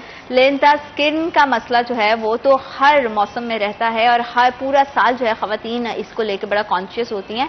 और अब तो जिस तरह से माहौल हो गया ना, जिस तरह से वर्किंग लेडीज हैं, कॉलेज गोइंग स्टूडेंट्स हैं उनको बहुत होता है कि किस तरह से हम जो है वो अपनी स्किन का ख्याल रखें ताकि स्किन खराब भी नहीं हो और स्किन जो है वो बेहतर रहे। तो अब मेकअप से ज्यादा लोग जो है वो स्किन केयर पर आ गए हैं। तो समर्स के लिहाज से बताइएगा कि रूटीन की स्किन केयर क्या होनी चाहिए एंड स्पेशली अब तो मानसून स्टार्ट हो गया और आपको पता है ये बड़ा चिपचिपा सा मौसम है। इसमें मुझे जो पर्सनली फेस करना पड़ता है वो हेयर फॉल बहुत ज्यादा फेस करना पड़ता है। तो आई एम श्योर कि इस तरह का प्रॉब्लम दूसरे भी बहुत सारे लोगों के साथ होगा। तो ये बताइएगा कि क्या स्किन केयर हो। फर्स्ट तो मैं स्किन केयर डिस्कस करूंगी, देन हम आते हैं हेयर की तरफ। स्किन केयर में मैं रिकमेंड करती हूँ कि क्योंकि जैसे कि वेदर आपने बताया है कि काफ़ी सफोकेशन और ह्यूमिडिटी बहुत बढ़ जाती है इस वेदर में, तो इसमें ये होता है कि आपकी स्किन पे एक ह्यूमिडिटी की वजह से ऑयल क्रिएट हो जाता है, आपके स्वेटरी ग्लैंड्स और ऑयल की वजह से स्किन पे एक्नी और जो भी आप स्किन रिगार्डिंग इश्यूज कह रही हैं। तो इसको कंट्रोल करने के लिए मैं होम केयर बड़ी इम्पॉर्टेंट है, क्योंकि हर पर्सन हमारा इस टाइम जो सोसाइटी है, जो हमारा इस टाइम जितनी क्लास है, तो बहुत ही कोई एलीट क्लास नहीं है जो मैं बहुत एक्सपेंसिव सीरम्स या बहुत एक्सपेंसिव मेडिकेशन की तरफ उनको सजेस्ट करूं। तो मैं उन्हें कहूँगी कि आप अपने एक होम में जिसको कहते हैं क्ले मुल्तानी मिट्टी जो होती है आप वो यूज़ कर सकते हैं। दैट इज़ वेरी बेस्ट, क्योंकि इस टाइम ऑयली स्किन का इशू बहुत सारे लोगों का है, बहुत रेयर है, लाइक 100 आउट ऑफ 10 या 100 आउट ऑफ 20 पीपल होंगे जो ड्राई बहुत होता है कि आपका टी जोन जो है वो ऑयली है और आपकी चीक्स, आपका यहाँ का एरिया, आपका ये सब चीजें जो है ये बहुत ज्यादा ड्राई होती हैं और वो गर्मी में भी, बहुत गर्मी में भी होता है। तो उस तरह के जो लोग हैं वो फिर कैसे अपना उनके लिए फिर 2 टाइप की skin care at a one time मैं रिकमेंड करती हूँ। लाइक जो टी जोन है या जो आपका आप नोज कह रहे हैं स्पेशली, या जहाँ आपको फील होता है कि जिस एरिया पे आपका ऑयल सिक्रीशन बहुत ज्यादा है वहां पे आप उसको मुल्तानी मिट्टी से कवर कर सकते हैं। ठीक है। दोनों कैटेगरीज को मैं करूंगी। फिर उसके बाद अगर आप अफोर्डिंग हैं, आपको लगता है कि यू कैन अफोर्ड, तो आप इसमें सीरम भी यूज कर सकते हैं, लाइक का ग्लाइकोलिक एसिड सीरम। ठीक है, डिफरेंट ब्रांड्स का आ रहा है, I can't nominate any brand. So आपको जो लगता है आपकी पॉकेट फ्रेंडली है वो ब्रांड बाय कर सकते हैं और उसको आप उस अपने ऑयली पार्ट पे अप्लाई कर सकते हैं। बजट में रहकर जिस तरह से आपने मुल्तानी मिट्टी का एक ऑप्शन दिया है तो हर घर में मौजूद होती है। इसी तरह का अगर मैं चाहूंगी कि क्योंकि मेरी ऑडियंस में हर तरह का जो है हमें देख रही होती है खवातीन, तो वो किस तरह की चीज इसमें यूज कर सकती हैं जिससे काफी हद तक हम इस ड्राइनेस को कंट्रोल कर सकते हैं। जो है मुल्तानी मिट्टी तो मैंने आपको बता दिया टी जोन के लिए, और बाकी का जो फेस है उसके लिए आप अपना घर में मास्क रेडी कर सकते हैं, फेस मास्क, जिसमें आप अपना होम में किचन में से ही आप यूज कर सकते हैं। बेसन ले सकते हैं। अच्छा। Besan and yogurt is very good moisturiser for your skin. Okay, ठीक है। वैसे तो ये मतलब ओल्ड इरा की बातें हैं, आज से बहुत, क्योंकि अब आई थिंक सो लोग इसको इतना प्रेफर नहीं करते या हमारी अभी वो रही नहीं है प्रैक्टिसेस जिसमें हम अपने होम को ज्यादा प्रेफर करें, क्योंकि अब ये इतना एडवांस हो चुका है सब और वेरी शॉर्ट टाइम किसी भी पर्सन के पास टाइम नहीं है। तो इस वजह से हम रेफर करते हैं या खुद को एक कन्वर्ट करते हैं वेरी क्विक वे की तरफ, जैसे सीरम्स हो गए, क्रीम्स हो गई, कोई ऑइंटमेंट्स हो गई, हम इनकी एड ले रहे हैं, जबकि ये आपकी स्किन पे आप यूज कर रहे हैं but it's causing skin issues. आपको बहुत सारे ऐसे सीरम्स हैं जो आपकी स्किन पे आप लगाते हैं, you got the result, when you leave this ये आपको इतना वर्स इफेक्ट देते हैं कि आपकी स्किन डैमेज हो जाती है। अच्छा लिंदा, मेरे साथ ये भी होता है, मैं अपने प्रॉब्लम इसलिए ज्यादा कर रही हूँ क्योंकि बहुत सारे लोग उससे रिलेट कर सकेंगे। एक प्रोडक्ट मैंने 1 टाइम यूज किया, मुझे उसका रिजल्ट मिला, सेम प्रोडक्ट मैं रिपीट करूंगी तो मुझे उसका जो रिजल्ट है वो उस तरह से इफेक्टिव नहीं मिलता है। इसकी क्या वजह होती है? इसकी रीजन ये है कि आपकी फर्स्ट टाइम तो जैसे मैंने बताया कि वो इट्स अ केमिकल। ठीक है, आप कोई भी सीरम बाय कर रहे हैं, कोई ऑब्वियसली एक्सपेंसिव है बट इट्स अ केमिकल। जब आपका केमिकल स्किन पे जाता है तो स्किन फर्स्ट टाइम तो जितना बैरियर या स्किन के अंदर जितना हाइड्रेटेड स्किन होती है, अच्छा एक चीज बहुत इंपॉर्टेंट है, आपकी स्किन जितनी ज्यादा हाइड्रेटेड होगी उतना ही कम वो रेजिस्ट करेगी या उतनी ही कम उस पर साइड इफेक्ट्स आएंगे किसी केमिकल के। ठीक है। स्टार्टर में आपकी स्किन यूज फर्स्ट टाइम तो वो एक प्रोटेक्टिव और एक हाइड्रेटेड होती है स्किन, तो वो आपको इतना डैमेज नहीं करती। बट एट द टाइम जैसे जैसे आप उसको यूज करते जाते हैं वो स्किन उसको कितना बेयर कर लेगी, वो एक स्टेज है वहां तक वो उसे बेयर करती है। फिर जब आप अगेन उसको आफ्टर ब्रेक या आफ्टर लॉन्ग टाइम, अगर आप किसी भी सीरम को लॉन्ग टाइम लेके चलें, उसका एक टाइम पीरियड है लाइक 1 मंथ 2 मंथ, उसके बाद ऑटोमेटिकली आपकी स्किन रेजिस्ट कर जाएगी, डैमेज हो जाएगी या कोई वर्स इफेक्ट आ जाएगा या वो उस पर वर्क करना ही छोड़ देगा, क्योंकि स्किन उसके लिए यूज टू एक तो हो गई, उसके बाद कुछ उसमें ऐसे केमिकल्स हैं जिसकी वजह से स्किन उसको रिपेल कर रही है, वो उसको अगेंस्ट रेजिस्टेंस है तो वो आपको वो फंक्शन ही नहीं देगा। क्या ये चीज सेम हमारी होम रेमेडीज के साथ भी है कि हमें कुछ टाइम के बाद ब्रेक अपनी स्किन को देना चाहिए, या हम उसे, जैसे हम कहते हैं कि अच्छा घर की चीजें, इसका कौन सा कोई नुकसान है, और हम साल जो है वो जो हफ्ते के 7 दिन और महीने के 30 दिन यूज करते रहते हैं, ना बीच में ब्रेक रखते हैं, ना बीच में थोड़ा सा पॉज दे के स्किन केयर को चेंज करते हैं। तो ये मैं चाहूंगी कि इस हवाले से भी बताएं। अच्छा, इसमें यह है कि आप होम रेमेडी पे अगर आ जाएं तो होम रेमेडीज का रोज मैं नहीं सजेस्ट करती कि आप रोज लें, ठीक है। होम रेमेडीज का आप एक अपना टाइम पीरियड रखें, वीक में वंस टाइम इनफ है, ओके, ठीक है। आपकी स्किन पे है ये भी, अगर कुछ लोगों की स्किन होती है बहुत ज्यादा सेंसिटिव, डैमेज, तो उनको फिर रेगुलर यूज करना पड़ता है। जब आपको लगे आपकी स्किन ओके है, कंफर्टेबल हो चुकी है, तो फिर आप उसको 1 वीक पे ले जाएं। मतलब स्किन केयर जरूरी है, लेकिन आप अगर इतने सेंसिटिव हो जाएं कि डेली बेसिस पे और एवरी सेकंड डे आप इसको रिपीट कर रहे हैं, तो इट कॉजेज अ डैमेज। और उसको चेंज भी करते रहना चाहिए ताकि आपकी स्किन किसी एक सर्टेन चीज पे जो है वो रहना चाहे, वो ना हो कि कभी आपको वो चीज नहीं अवेलेबल है तो वो उसके आपको साइड इफेक्ट आए। अच्छा, एक और प्रॉब्लम बहुत है जो कि हमें फेस करना पड़ता है, मौसम की तब्दीली के साथ ही एक्नी बहुत ज्यादा हो जाती है। एक्नी में बहुत ज्यादा की टाइप होती है, या तो आपको बिल्कुल आपकी स्किन पे वो जो छोटे छोटे से रेड स्पॉट टाइप बन जाते हैं, या वो पस वाला जिसको आम हम कहते हैं उस तरह के दाने बन जाते हैं, या आपको कभी आपके फेस पे बनता है, निकलता है, बैठता है, वो मार्क छोड़ जाता है। तो डिफरेंट तरह की एक्नीज को फेस करना पड़ता है। इसका क्या सोल्यूशन है? इसके लिए ये है कि एक्नी बनते क्यों है, फर्स्ट रीजन। अब इसकी 2 रीजंस हैं, आपकी diet and your skin care. Okay, diet में मैं रिकमेंड करती हूँ कि जैसे अब इस टाइम वेदर चल रहा है, आप ऑयली चीजों से अवॉइड करें, क्योंकि जो हमारी इस टाइम सिचुएशन जा रही है, कंडीशन वेदर के अबाउट, तो उसमें डिहाइड्रेशन बहुत ज्यादा हो रही है, ठीक है। और उसके अलावा हमारा जो, अगर हम ऑयल का इंटेक ज्यादा कर रहे हैं, फ्राइड प्रोडक्ट्स और जंक आजकल बहुत ट्रेंडिंग में है, every person relay on junk. तो मैं ये कहूंगी कि junk food and oily food से अवॉइड करें। आप कोशिश करें कि आप फ्रेश जूसेस लें, हाइड्रेट रखें खुद को, वाटर लें, ठीक है। आप घर में ऐसी होममेड ड्रिंक्स रेडी करें, ना कि आप बाहर से जाके कोई जूसेस लें, ठीक है। तो जितना आप अपने घर में हाइजेनिक और जितना आप फ्रेश चीज घर में अपनी खुद बना सकते हैं, वो आप बाहर से नहीं ले सकते। अच्छा, ये जो चीजें अक्सर हमें हमारे डाइटिशियंस भी, हमारे डाइट प्लानर्स भी, या हमारे कोचेज जो हमारे जिम ट्रेनर होते हैं, वो रिकमेंड कर रहे होते हैं कि आपकी morning drink is very important, कि आप दिन का फर्स्ट मील क्या ले रहे हो या पहला ड्रिंक क्या कर रहे हो, और उसमें आप डिफरेंट तरह की चीजें, कभी आप सौंफ का पानी पी रहे होते हो, कभी आपको वो रिकमेंड करते हैं कि आप जीरे का पानी पियो, कभी डिफरेंट तरह की जो हमारी ड्रिंक्स बनती हैं। क्या ये हमारी जो स्किन की हेल्थ है उस पर कहीं ना कहीं मददगार साबित होती हैं? और आप कैसे रिकमेंड करती हैं? या लेमन स्क्वीज करके पीना एक गिलास पानी में, ये तो बड़ा कॉमन समझा जाता है। ये ना बेसिकली मैं कहूंगी कि इट्स अ रॉन्ग प्रैक्टिस। मैं इसके हरगिज इसको प्रमोट नहीं करूंगी, बिकॉज जो स्टमक है ना, अगर आप, एक कॉमन सी बात है, लेमन इज अ एसिड, ठीक है, दैट इज सिट्रिक एसिड। आप अगर एम्प्टी स्टमक कुछ भी नहीं आपने खाया हुआ, तो your stomach also created a acid for digestion. तो अगर आप लेमन डायरेक्टली ले रहे हैं, तो वो तो आपके एसिड को मल्टीप्लाई कर देगा, and you going towards the stomach acidity. आजकल लोगों का स्टमक, जितने मेरे पास स्किन से रिगार्डिंग इश्यूज आ रहे हैं, I think so 100 out of 95% stomach related है। आपको एक्निकाज होता है, आपका स्टमक अपसेट है। डोंट से कि आपने कोई स्किन केयर, मैं उसको सेकंड प्रायोरिटी पे रखती हूँ स्किन केयर को।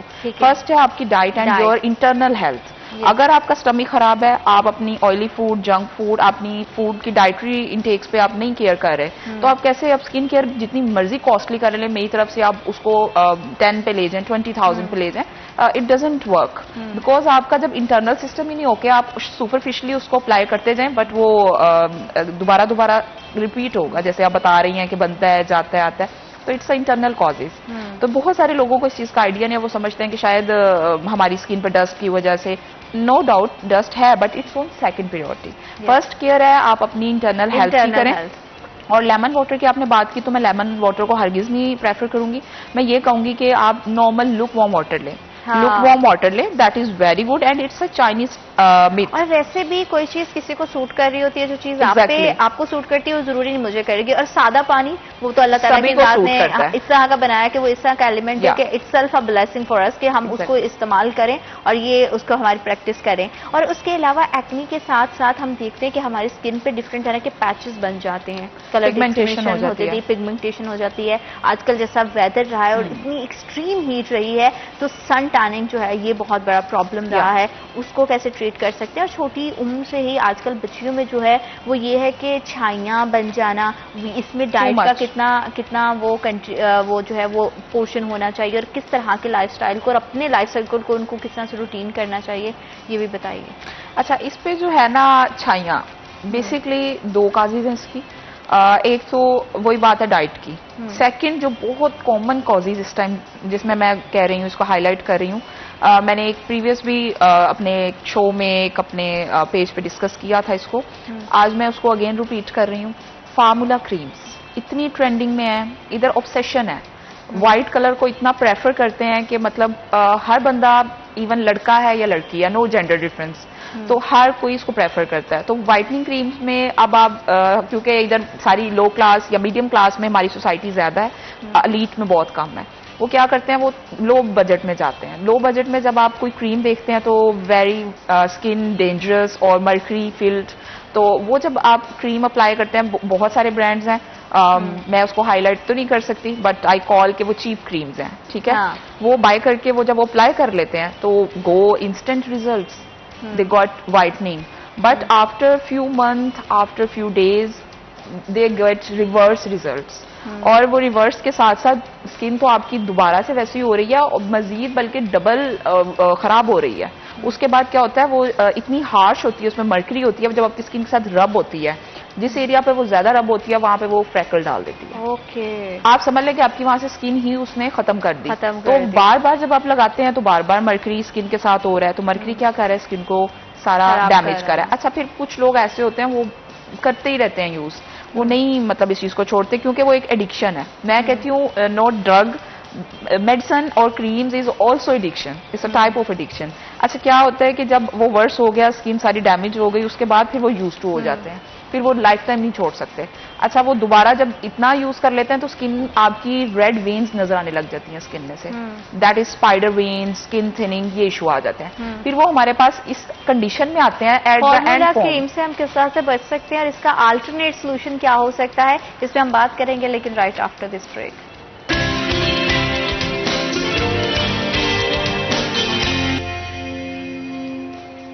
Welcome back after short break. आप देख रहे हैं सिटी एट 10 और स्किन के रिलेटेड बहुत सारे इश्यूज होते हैं, जैसे मौसम चेंज होता है और हमारी जो है वो लेडीज को तरह तरह के जो है वो स्किन पे मसले आ जाते हैं, रैशेस बन जाते हैं, एक्ने का इशू आ जाता है, या फिर जो है वो टैनिंग आजकल बहुत ज्यादा कॉमन है। तो उन सब चीजों से आप कैसे बच सकते हैं, एक चीज है जो मैं आपको हर रोज बोलती हूँ और उस चीज से रिलेटेड जो है वो हम जरूर बात करेंगे, और वो मैं कहती होती हूँ ना कि पानी की बॉटल अपने साथ रखा करें हाइड्रेशन के लिए, और साथ ही साथ मैं ये भी बोलती हूँ कि अपनी सन प्रोटेक्शन के लिए सन ब्लॉक का इस्तेमाल जरूर करें। वहां पे क्वेश्चन ये आता है कि सबकी जो है वो स्किन का जो टेक्सचर होता है वो डिफरेंट होता है, जो टाइप है वो डिफरेंट होती है, ऑयली होती है, ड्राई होती है, कॉम्बिनेशन होती है, तो अब किस तरह का सन ब्लॉक का इस्तेमाल करें, तो वो जो है वो इश्यूज, उस इशू पे बात करना बहुत ज़्यादा इंपॉर्टेंट है। और डॉक्टर साहब से पूछेंगे कि डॉक्टर किस तरह का आप क्या समझती हैं कि हमें जो है वो किस तरह की स्किन को किस तरह के सन ब्लॉक की जो है वो ज़रूरत होती है और उसमें किन तरह की चीज़ों का ख्याल रखना चाहिए, क्योंकि मार्केट में इतनी वाइड रेंज मिलती है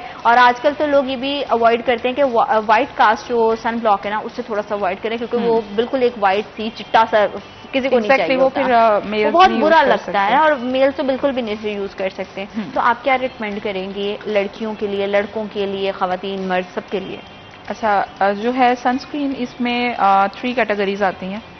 एक आती है फॉर कॉम्बिनेशन स्किन, एक होती है ड्राई स्किन और एक होती है ऑयली स्किन। ठीक है। जो ऑयली स्किन है, मेन समर्स हैं तो इसमें ज्यादातर हमारे पास जो पेशेंट्स आते हैं वो ऑयली स्किन के आते हैं, तो उसके लिए मैं हमेशा रिकमेंड करती हूँ कि आप जेल बेस्ड सन ब्लॉक लें। ठीक है। मार्केट में बहुत सारी आ रही हैं ब्रांड्स के, बट आपने सिलेक्ट करना है कि जेल बेस्ड कौन सा है। तो आप अगर फार्मेसी पे सिंपली जाके उन्हें अगर कॉल करें कि आपको एक जेल बेस्ड सन ब्लॉक दे दें तो वो आप अप्लाई कर सकते हैं, और P size amount is enough, और इसको आप 2 आवर्स तक आपकी इसकी लास्टिंग होती है। 2 फिंगर फार्मूला है, अक्सर हमारे यूट्यूबर इन्फ्लुएंसर्स बता रही होती हैं कि आपको सन ब्लॉक लगाते हुए ये 2 फिंगर, मतलब आपको अपनी पूरी जो है 2 फिंगर्स पे लगाना है and then you apply on your face your sunblock. तो वो कितना ठीक है? आपने तो बिल्कुल पी साइज बोलिए, पी साइज तो बिल्कुल मटर के दाने के बराबर है ना। अच्छा, वो ये होता है कि जैसे अब समर है, जिस तरह का इस टाइम ह्यूमिडिटी चल रही है, अगर आप वो इतना ज्यादा फेस पे लगा लेते हैं तो स्वेट इज टू मच, हाँ, तो आपका वो सारा निकल जाएगा प्रोडक्ट। तो बेटर ये है कि आप इतना लगाएं कि जो आपकी स्किन को कवर करे, ठीक है। ना ज्यादा ओवर हो और ना ही ज्यादा वो मिनिमल साइज में हो, ठीक है। तो एक पी साइज अमाउंट आप ले लें। अगर आपका फेस वेरी करता है, अगर आपको लगता है कि फेस में ज्यादा अब्जॉर्ब हो रहा है तो 1 मोर टाइम अप्लाई कर लें। ये जो 2 फिंगर मेथड है ये मैं इसको नहीं करूंगी इस वेदर के अकॉर्डिंग। आप इसे विंटर्स में यूज कर सकते हैं। एग्जैक्टली विंटर्स में आपकी स्किन ड्राई होती है, विंटर्स में आपकी स्किन को नरिशमेंट भी मिल जाती है और एक प्रोटेक्शन भी आ जाती है। लेकिन due to this type of weather तो मैं कभी भी 2 फिंगर मेथड को प्रेफर नहीं करूंगी, क्योंकि सारा तो आपका वो निकल जाएगा। हाँ, अच्छा ठीक है। ऑयली स्किन वालों के लिए जो हमारी होगी वो जेल बेस होगी, और कुछ लोगों की जैसे हमने पहले भी बात की थी थोड़ी कॉम्बिनेशन मतलब मिली जुली सी होती है स्किन, तो उनके लिए कैसा अच्छा रहेगा? क्योंकि एक हमें जिस तरह से हम अपना कोई मॉइस्चराइजर या लोशन बेस होता इस तरह की कंसिस्टेंसी के भी होते हैं। यस, तो ये वाला जो है आप कोई भी SPF 40, SPF 30 इसमें से कोई भी आप उसमें अपना कॉम्बिनेशन और जो आपकी ड्राई स्किन है उसमें आप यूज कर सकते हैं। अच्छा, कॉम्बिनेशन और ड्राई स्किन में ना जरा आप एक भी यूज कर सकते हैं, एक चल सकता है, मतलब जो बोथ आप यूज में आ जाता है 2 स्किन्स में। लेकिन अगर मार्केट में चले जाएं तो उसमें वेरिएंट्स हैं। जो आपकी कॉम्बिनेशन स्किन है उसके लिए लेस ऑयली है, और जो आपकी ड्राई स्किन है उसमें जरा ऑयली ज्यादा टेक्सचर है। तो ये है कि उसकी थिकनेस की वेरिएशन है और कोई इंपॉर्टेंट इंग्रेडिएंट्स जो कि हमेशा आलू तो हमारे हाथ जो है वो बस हम उठाते हैं बास्केट में रख लेते हैं, कभी भी वो इंग्रेडिएंट्स पड़ते नहीं है। लेकिन सन ब्लॉक को सिलेक्ट करते हुए कौन से ऐसे इंग्रेडिएंट्स हैं जो होने ही चाहिए? और उसके बाद मेन सन ब्लॉक में जो इंग्रेडिएंट है वो उसका SPF फार्मूला है, ठीक है। वो आप देखें कि SPF कितना है। मैं वही रिकमेंड करूंगी कि जो हमारे कॉमन फार्मेसीज पे मिल रहे हैं, ठीक है, उसमें जो SPF आता है 30 SPF 40 ये नॉर्मली आ रहे हैं, और ये हमारे इन समर के वेदर के लिए बहुत अच्छा है। मैं यही रिकमेंड करती हूँ कि आप उसको अपने बैग में रखें। जब आपको लगे स्वेट हो रहा है आप अपना फेस को स्प्लैश करें, वाइप करें, फिर अप्लाई कर लें, ताकि जब आपकी स्वेटिंग के साथ वो खत्म होता है तो आपकी स्किन डैमेज ना हो उस टाइम। क्योंकि सनलाइट का एक्सपोजर या जो इस टाइम समर के कंडीशंस जा रही हैं वो बहुत ज्यादा है। मतलब 40 SPF हमारे लिए इनफ है इस वेदर में। और इससे क्या हम अपनी स्किन का जो कॉम्प्लेक्शन है उसमें ये हेल्प आउट करता है? क्योंकि आजकल ये भी बहुत होता है कि लोग कहते हैं कि गर्मी की वजह से रंग बहुत काला हो गया है। रंग का नेचुरल, मैं गोरे चिट्टे की तरफ तो मैं भी नहीं कहूंगी क्योंकि डॉक्टर कोई भी जो है वो मैजिशियन नहीं होता है, लेकिन अगर आप अपने नेचुरल कलर को बेहतर, फेयर और 1-2 स्किन टोन अगर बेहतर करना चाहें तो वो कर सकते हैं। सन ब्लॉक से स्किन टोन बेटर नहीं होती। Sunblock is the protection. Okay, ठीक है, ये आपकी स्किन को मजीद खराब होने से, मजीद टैंड होने से बचाता है, ठीक है, फर्स्ट थिंग। बाकी जो कम्प्लेक्शन में आ जाते हैं वो आप अपनी अच्छी स्किन केयर रूटीन रखें, केयर करें। और हमारे पास जो अगर आप ट्रीटमेंट्स में आ जाएं तो हमारे पास IV ड्रिप्स, वाइटनिंग ड्रिप्स, ये ट्रीटमेंट अवेलेबल है। अच्छा, ये हमारे पास आता है लाइक जैसे किसी के वेडिंग है, जैसे किसी का कोई इवेंट है, तो उस टाइम पे लोग आते हैं कि जरा एक फ्रेश लुक आ जाए। मैं ये कहूंगी कि जो आपका नेचुरल कलर है वो कभी भी हम उसको चेंज नहीं कर सकते, ठीक है। तो अगर हमारे पास जैसे कुछ पेशेंट्स आते हैं कि वो वाइटनिंग ट्रीटमेंट पे जाते हैं, लेकिन वो आपकी मेंटेनेंस पे है, आप उसकी मेंटेनेंस रखें, इट्स कंटिन्यू। मतलब this is a temporary change है, बट आप इसे परमानेंट तभी बना सकते हैं जब आप इसकी मेंटेनेंस रखें। अगर आप ये कहें कि एक बार आपने ट्रीटमेंट ले लिया, अब ये कभी खत्म ही ना हो और आप लॉन्ग टाइम, लाइफ टाइम ही इसको लेके चलें, तो ऐसा कुछ नहीं है। तो बेटर ये होता है कि अगर आपको लगता है कि आपकी पॉकेट आपको अलाउ करती है तो आप ये लें। अदरवाइज अगर आपको कोई इवेंट अपना कवर करना है या कोई मिनिमल टाइम के लिए चाहिए तो फिर आप ले सकते हैं। अच्छा, हाइड्रा फेशियल की हम बहुत बात करते हैं या हाइड्रा ट्रीटमेंट्स की बहुत बात करते हैं। आल्दो तो इसको आए हुए मार्केट में जो है वो आई थिंक 1.5-2 साल के करीब हो गया, या साल डेढ़ काफी टाइम हो चुका है। लेकिन मेरे जैसे अभी भी बहुत सारे लोग हैं जो कि अभी भी कंफ्यूज हैं कि करवाना चाहिए, नहीं करवाना चाहिए, करवाना चाहिए तो इसके क्या मतलब, क्या इसके कॉन्स हैं, क्या इसके प्रॉन्स हैं, और किस तरह से ये कहाँ से सूटेबल रहेगा? क्योंकि आजकल तो हमारी सैलून्स में भी ये कहा जाता है कि हम जो है हाइड्रा किट हमारे पास मौजूद है और हम वो करवाएंगे। तो मुझे तो ये चीज की क्लैरिटी है कि आपको सैलून्स तो बिल्कुल नहीं रेफर इस पे करना चाहिए, आपको किसी एक्सपर्ट के अंडर ही इस तरह की ट्रीटमेंट करवानी चाहिए। आप इसको कैसे एंडोर्स करती हैं, किस तरह देखने वालों की मुश्किल आसान करें? सैलून्स की जैसे आपने बात की, hydra is good treatment but if you get it from proper doctor, okay, ठीक है। अगर आप इसको सैलून्स पे ले जाएं, क्योंकि प्राइस फ्लक्चुएशन की वजह से लोग हमेशा लो प्राइस को प्रेफर करते हैं। सैलून्स पे प्राइस नो डाउट लो है but there expertise also low, ठीक है। क्योंकि अगर आप देखा जाए फेशियल स्टार्टर फेशियल से हुआ था, जो सलोन्स में हो रहे थे वही फेशियल्स चल रहे थे, हमारी एक सोसाइटी में इंट्रोड्यूस वही हुआ था। अब जो एकदम से शिफल हो रही है सोसाइटी हाइड्रा की तरफ, उसमें शिफलिंग में यह है कि लोग ना मिसगाइड हो रहे हैं, वो समझ रहे हैं कि जो फेशियल है और हाइड्रा है इट्स द सेम, और ये अलग चीजें हैं, जबकि टोटली डिफरेंस है। जो फेशियल है लोग लेते थे उसको कलर वाइट हो जाता था, अब हाइड्रा लेने आते हैं तो लोगों का अक्सर ये होता है कि हम वाइट नहीं हुए, हमारे वाइटनिंग इफेक्ट नहीं आ रहा, जबकि हाइड्रा का मतलब नेम से ही क्लियर है, hydrating, it's a hydrating treatment. अगर आप देखें आपकी स्किन पे ब्लैक हेड्स हैं, डबल टोन स्किन है, या आपकी स्किन पे ओपन पोर्स का इशू है, hydra is the very best treatment. But if you get it from aesthetic clinic, if you got it from doctor, it's no issue. और अगर आप इसी ट्रीटमेंट को लेके पार्लर में चले जाएं तो इट्स कॉम्बिनेशन ट्रीटमेंट, आपको वो कॉम्बिनेशन ट्रीटमेंट प्रोवाइड करते हैं जिसमें आपको ब्लीचिंग और डिफरेंट स्लोन फेस स्क्रबर्स और आई डोंट नो कि क्या क्या चीजें वो यूज करते हैं, ठीक है। तो मैं ये कहूंगी कि जो हाइड्रा है वो उसकी ऑटोमेटिकली जो मशीन है दैट इज इनफ, इसमें कोई किसी किस्म के सीरम की जरूरत नहीं है, इसमें किसी किस्म के आपको स्क्रबर की जरूरत नहीं है, क्योंकि इसमें टूल्स इतने एडवांस हैं कि उसी ने स्क्रबिंग कर देनी है, ठीक है। और मैं इसमें बिल्कुल भी इस चीज को नहीं करती प्रमोट कि आप अपना जो हाइड्रा है उसके साथ स्क्रबिंग भी लें। और कितने टाइम के बाद आपको हाइड्रा फेशियल दोबारा से करवाना चाहिए? It's a monthly time? और ठीक है, इसमें मेन चीज है आपकी जो वर्क रूटीन है। अगर आप प्रोफेशनल हैं, जॉबियन है, मेकअप रेगुलर यूज कर रहे हैं तो एवरी मंथ में 2 टाइम्स ले सकते हैं, ठीक है। अगर आपको लगता है एटलीस्ट वंस अ मंथ जो है आप ये करवाएंगे, ठीक है। हाइड्रा के हवाले से तो आई एम श्योर कि हमने काफी हद तक बात कर ली, और लेजर ट्रीटमेंट्स और टाइटनिंग स्किन ट्रीटमेंट के हवाले से भी हम बात करेंगे, लेकिन right after this break.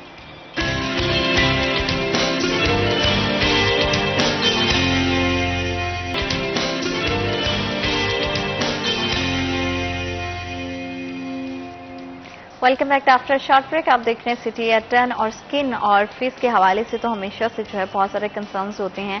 Hair के हवाले से भी हम जब बात करते हैं तो हेयर फॉल बहुत ज़्यादा लोगों का होता है, तो उस पर भी हम जानेंगे कि किस तरह से आप उसको ट्रीट कर सकते हो। लेकिन स्किन के हवाले से एक और इशू बहुत है आजकल, क्योंकि PCOS का बहुत ज़्यादा है, थायराइड का बहुत ज़्यादा प्रॉब्लम है, हार्मोनल इम्बैलेंस जो है उसकी वजह से जो है वो बहुत सारी जो हमारी यंग लड़कियाँ हैं वो बहुत ज़्यादा उसमें सफ़र करती हैं, जिसकी वजह से आप देखते हैं कि आपका फेशियल हेयर ग्रोथ जो है वो बहुत तेजी से बढ़ जाता है। ये अपने आप में एक बहुत बड़ा मसला है। फिर क्या होता है जी, फिर हम चले जाते हैं वैक्सिंग की तरफ। वैक्सिंग कितनी ज़्यादा जो है वो हमारी स्किन के लिए फ़ायदेमंद है या नुकसानदेह है? और इसके अलावा आजकल लेज़र ट्रीटमेंट्स बहुत ज़्यादा हैं, तो ये कितने लॉन्ग लास्टिंग है, इनको करवाना चाहिए नहीं करवाना चाहिए? डॉक्टर लिंडा, आप क्या इस हवाले से सजेस्ट करेंगी? ये कितना बड़ा इशू है और लेज़र ट्रीटमेंट इसमें कितने ज़्यादा हेल्प अप रहते हैं? अच्छा, जो PCOS है नो डाउट एवरी सेकंड इसका आपको मिलेगा पेशेंट, तो इसमें PCOS को हम शायद इतनी जल्दी रिकवर नहीं कर सकते, but it's a solution available.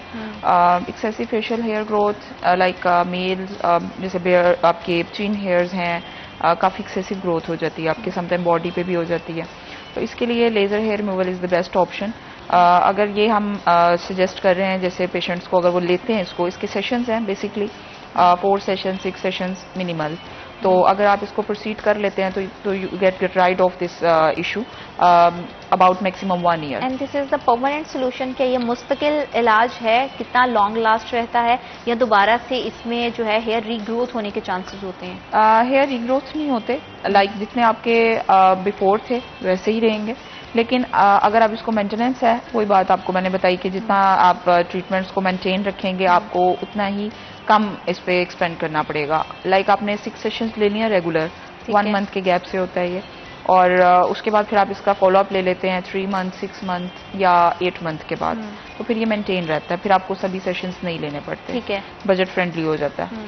और आप इसी तरह बॉडी पार्ट्स पे भी ऐसे ही है, सेम 6 सेशंस हैं, 4 सेशंस हैं, तो इसमें आपको जो रिजल्ट्स विजिबल होते हैं वो 3 सेशंस के मतलब बाद आपको होते हैं। कुछ टाइम पीरियड के बाद इसका फॉलोअप करवाना पड़ता है ताकि Exactly. आप जो है इसे मेंटेन रख सकें, ठीक है? बेसिकली लोगों की प्रेफरेंस इस पे इसलिए है कि इट्स अ पेनलेस ट्रीटमेंट। जैसे आपने बात की वैक्सिंग की, तो इट्स अ वेरी मैं कहूँगी इसको Painful. पेनफुल।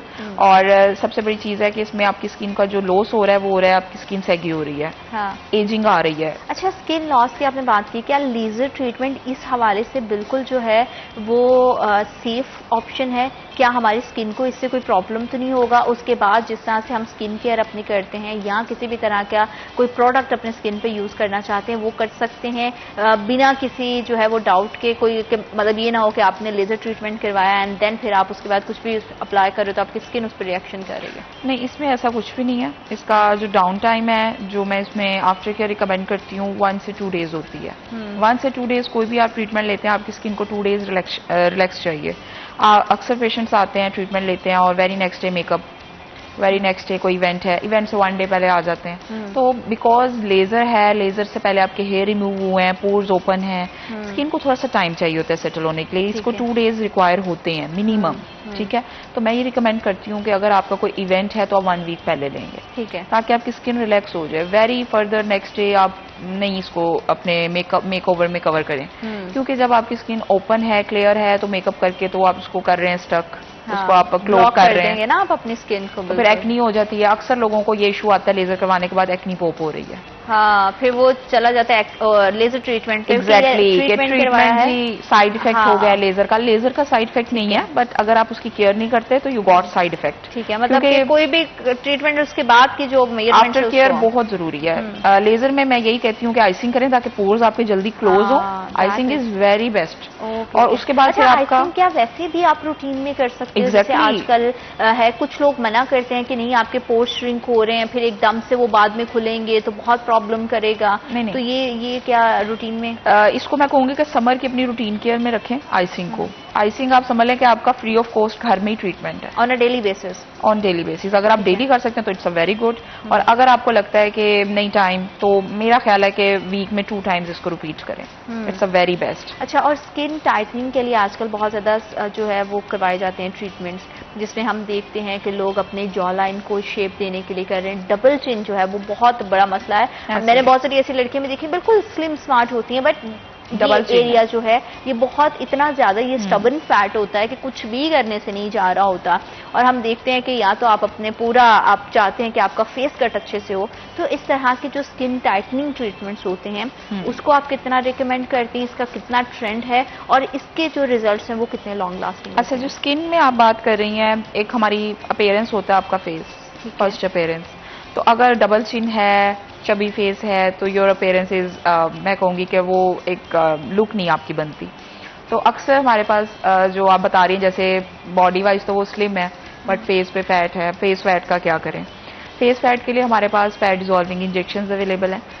मल्टीपल ट्रीटमेंट्स हैं, but successful treatment is fat dissolving. उसमें ये होगा कि आपकी जो जॉ लाइन है, जॉ शेप है, वो आपकी बिल्कुल क्लियर हो जाएगी। उसमें मैं रिकमेंड करती हूँ कि कोई भी जैसे इशू आता है, जैसे किसी भी टीनेजर है with age, every age group को करवा सकते हैं, सेफ और इसका कोई साइड इफेक्ट नहीं। और कितना लॉन्ग लास्टिंग होता है? इसको भी दोबारा रिपीट पे फॉलोअप पे करना पड़ता है या ये 1 टाइम ट्रीटमेंट? 1 टाइम ट्रीटमेंट है, बट इसके 2 सेशंस होते हैं। ठीक है, 2 सेशन इनफ होते हैं। अगर फैट आपका ज्यादा है तो फिर उसके अकॉर्डिंग 1-2 सेशन अबव हो सकता है।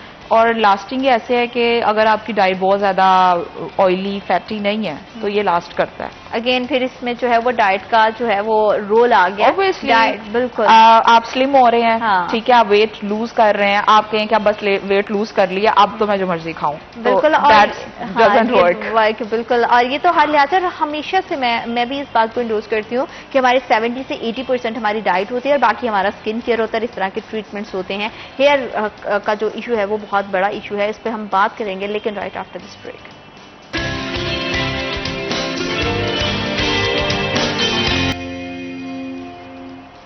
Welcome back after short break. आप देख रहे हैं सिटी एट 10 और स्किन केयर के रिलेटेड तो जितनी भी पॉसिबिलिटीज थी, जितने भी क्वेश्चन थे, हमने कोशिश की कि कम टाइम में उसको जो है वो अच्छे से आप तक पहुंचाया जा सके। हेयर फॉल का बहुत बड़ा इशू है और मानसून के मौसम में तो वैसे ही जो है वो बाल गिरना बहुत ज्यादा स्टार्ट हो जाते हैं, क्योंकि बहुत ज्यादा स्कैल्प आपका ऑयली रहने लगता है। आप किसी भी तरह की रेमेडी भी कर लो तो भी जो है वो बड़ा मुश्किल हो जाता है। पहले एक चिपचिपा सा मौसम होता है, उसमें आपका खुद का भी दिल नहीं चाह रहा होता। तो हम किस तरह से अपने स्किन का ख्याल रखें ताकि अगर इस तरह से थोड़ा सा मौसमियाती तब्दीलियां आती हैं तो उसमें हमारा जो है वो हेयर का ज्यादा लॉस नहीं हो। तो डॉक्टर लिंदा, आप क्या रिकमेंड करेंगी कि अगर हम अपना हेयर फॉल बहुत ज्यादा है तो उसको कंट्रोल कैसे कर सकते हैं? हेयर फॉल को क्या मुकम्मल तौर पर प्रिवेंट किया जा सकता है? और आजकल का जो बड़ा इशू है वो ये है कि गांजपन बहुत होता है, बाल आपके बहुत टूटते हैं कि आप बहुत कम एज में जो है वो आपके बाल जो है वो झड़ जाते हैं। ऐसे ही है। अच्छा, इसमें फर्स्ट तो हम उसकी बेस देखेंगे कि ये इतनी स्वेरिटी तक पहुंचता कैसे है, हेयर फॉल तक आप पहुंचते कैसे हैं। बेसिकली बॉडी में vitamin B is the main for hair and nail growth. Biotin जो है वो आपके डाइट में होना बहुत ज़रूरी है। बायोटिन के लिए अगर आपको इन केस ऐसी डाइट आप नहीं ले पा रहे जिसमें बायोटिन हाई है, क्योंकि जब आपको पता ही तब चलता है जब आपके हेयर बिल्कुल गिर रहे होते हैं, जब आप स्टेज क्रॉस कर जाते हैं, ठीक है, इनिशियल। तो इसके लिए मैं यही गाइड करती हूँ कि आप ट्रीटमेंट के साथ अपना सप्लीमेंट इनटेक भी रखें। बायोटिन का सप्लीमेंट वेरी नेसेसरी है और बहुत अच्छे ब्रांड का लेना जरूरी है, नॉट लोकल ब्रांड। आप अपनी डाइट पे या अपनी मेडिसिन पे कॉम्प्रोमाइज मत करें। मेरे पास पेशेंट आते हैं, वो कहते हैं कि आपको सस्ते वाला बता दें। सस्ते वाले से आपकी आप हेल्थ अपना देखें कि आपने इनटेक करना है इसको, तो इस पर थोड़ी सी कॉस्ट स्पेंड करें बिकॉज यू इनटेक इट। तो इसके लिए बायोटिन इज द बेस्ट। या कोई नेचुरल इस तरह के फूड्स हैं जिसके जरिए से हम इसके लेवल को कहीं ना कहीं मेंटेन रख सकें? मेंटेनेंस के लिए नो डाउट लेवल मेंटेन कर सकते हैं। इसमें आपका प्रोटीन इंटेक अच्छा होना जरूरी है। लाइक आप डेली बेसिस पे आपकी डाइट में मीट का एक पोर्शन होना चाहिए, ठीक है, और ग्रीन लीवी वेजिटेबल्स और मिल्क इनटेक आपका होना चाहिए। थोड़ा सा डाइट में आपका अच्छा होना चाहिए। ये चीजें जो प्रोटीन बेस है, जितनी प्रोटीन वाली डाइट है is the very good for your hairs. अगर आपको लगता है कि कहीं आपको कुछ लोग नहीं लाइक करते इस तरह की डाइट या नहीं खा सकते या टाइम शॉर्टेज है, वर्किंग है, तो वो फिर अपनी डाइट में उनको सप्लीमेंट से हेल्प लेनी पड़ती है, ठीक है। Supplement is the least option, I can't recommend it, but अगर आपके पास अलार्मिंग कंडीशन आ गई है, हेयर फॉल बहुत सीवियर हो रहा है, देन यू गेट इट। तो इसमें भी बायोटिन में mg में अवेलेबल है 5,000 एंड 10,000 mcg। तो आपकी इसकी जो डोजेज है, अगर आपका बहुत सीवियर हेयर फॉल है तो यू गॉट इट 10,000। अदरवाइज अगर आप नॉर्मल रूटीन केयर में मेंटेनेंस के लिए लेना चाह रहे हैं तो you get it 5,000 is enough. बिल्कुल ठीक है। और हेयर ट्रांसप्लांट ये कितना ज्यादा जो है वो फायदेमंद है, करवाना चाहिए या नहीं करवाना चाहिए? लोग करवा रहे हैं, बहुत ट्रेंड है, इस वजह से आप इसको जो है वो सपोर्ट करेंगी, या आपका पर्सनल ओपिनियन क्या है कि अगर आपको इस तरह की कोई भी मसला है तो आपको हेयर ट्रांसप्लांट की तरफ जाना चाहिए या नहीं? अच्छा, hair transplant is the least option. First जो है आपका अगर हेयर स्टार्ट फॉल पे आ रहा है, लग रहा है हेयर थिन हो रहा है, हेयर पहले थिन होता है, फिर लिटिल बिट फॉलिंग होती है, फिर एकदम स्वेयर पे चला जाता है, ठीक है। ये नहीं होता कि एकदम से आप गंजपन का शिकार हो गए, एकदम से बहुत ज्यादा बाल गिरना शुरू हो गए। It's starter. अगर आपको फील होता है कि अभी स्टार्टर में इनिशियल स्टेज पे है तो आप अगर इसे उसी टाइम कवर कर लें तो यू नॉट गो वर्स। तो आप इसको तब हेयर पीआरपी हम इसमें रिकमेंड करते हैं, स्टेम सेल ट्रीटमेंट है, ये आपका इनिशियल एजेस में है। अब तो इस टाइम मेरे पास जो पेशेंट ब्रेस्ट होते हैं 25, 20 बिलो 30 मैं कहूंगी कि सारे ही पीआरपी क्या है देखने वालों के लिए थोड़ा सा इजी करें ताकि वो थोड़ा सा पता चले कि अगर वो उनके पास क्या ऑप्शन मौजूद है। हेयर पीआरपी बेसिकली आपका ब्लड है, ब्लड के आपके व्हाइट ब्लड सेल्स हैं, ठीक है। अक्सर लोग मुझसे पूछते हैं कि पता नहीं ये जो ट्रीटमेंट्स हैं इसके साइड इफेक्ट्स होंगे। तो ये जो ट्रीटमेंट है हेयर पीआरपी, ये वेरी सेफ है, क्योंकि अगर आप इसको अपने प्लेटलेट से करवा रहे हैं तो आपके प्लेटलेट्स आपके लिए नुकसानदेह नहीं है, ठीक है। तो प्लेटलेट्स मैं रिकमेंड करती हूँ कि सेफ भी हैं और इसका रिजल्ट्स भी बहुत अच्छे हैं, लेकिन इसके स्लो रिजल्ट्स हैं। कुछ लोग ना 1-2 सेशन लेके उनको होता है कि अब हमारे बाल एकदम से निकल आए, एकदम से रुक जाएं, ऐसा कुछ नहीं है। आप अपना साथ में डाइटरी सप्लीमेंट और साथ में ट्रीटमेंट दोनों को लेकर चलें ताकि इसका इफेक्ट जो है वो आपको लॉन्ग टर्म मिल सके।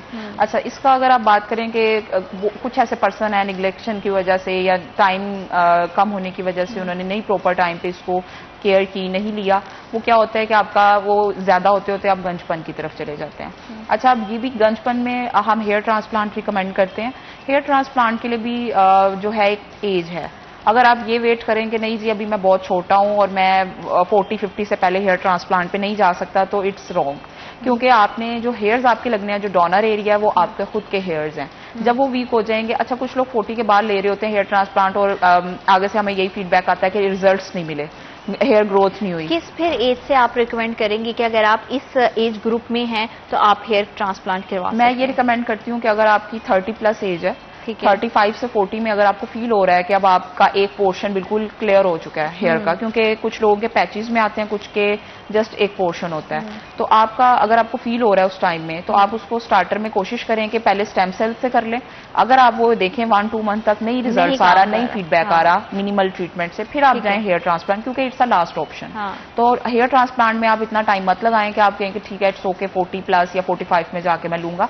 आपको अगर लग रहा है कि आपका इनिशियली इस टाइम आपके हेयर पूरा पोर्शन आपका क्लियर हो चुका है, तो आप ले लें, मत वेट करें कि बाकी भी चले जाएं हेयर्स, क्योंकि आपके उन्हीं हेयर्स में से हेल्दी हेयर की सिलेक्शन होकर वही आपके अप्लाई होते हैं। तो मैं ये रिकमेंड करती हूँ कि ऑन इनिशियल स्टेजेस आप उसको गुड टाइम पे अर्ली एज में, like 40 is not much age, तो आप 40 में उसको ले सकते हैं। ठीक है, ठीक, ताकि आपका अच्छा और हेल्दी हेयर ग्रो कर जाए। अच्छा, जैसे हमने स्किन केयर रूटीन की आपने बात की थी और आपने बताया था कि आप घर पे रहते हुए मुल्तानी मिट्टी और इस तरह के ऑप्शन चाहिए थे, हेयर केयर में भी अगर आप जो है वो अपने 20s में हैं या 80s में हैं, तो क्योंकि हमें पता है कि फैसलाबाद का पानी भी बहुत खराब है, यहाँ पे वेदर चेंजेस भी होते हैं, प्रोडक्ट इतनी ज्यादा तरह तरह की जो है वो मार्केट में अवेलेबल है, तो उसके लिए क्या किया जा सकता है?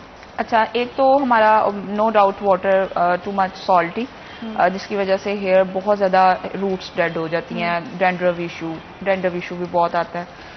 इसमें मैं ये रिकमेंड करती हूँ कि आप अपना जो शैम्पू है, शैम्पू सिलेक्शन बहुत ज्यादा नेसेसरी है, सल्फेट फ्री शैम्पू यूज करें। ठीक है। बहुत छोटी एज में, टीन एज बच्चे हैं, उनको ये इशू आ रहा है। मैं आई एम शॉक्ड कि सल्फेट फ्री जो है वो आपने शैम्पू लेना है, और ये जो है ये सबसे पहली चीज है, क्योंकि अगर कोई भी आप स्किन केयर नहीं हेयर केयर नहीं करते हैं तो शैम्पू तो हर बंदा यूज करता है। तो ये वो चीजें थी आज के सेशन में हमने कोशिश की है कि जल्दी जल्दी जो है बहुत सारी इश्यूज को आपके जो है हल किया जा सके। अल्लाह ताला आपके लिए बहुत सारी आसानियां पैदा करें। डॉक्टर साहब, आपका बहुत शुक्रिया कि आप प्रोग्राम का हिस्सा बनी और इतनी ज्यादा इन्फॉर्मेटिव चीजें हमारी ऑडियंस के साथ शेयर की। अल्लाह ताला आप सबका हामी और नासिर हो। अपना बहुत ज्यादा ख्याल रखें। अल्लाह निगहबान।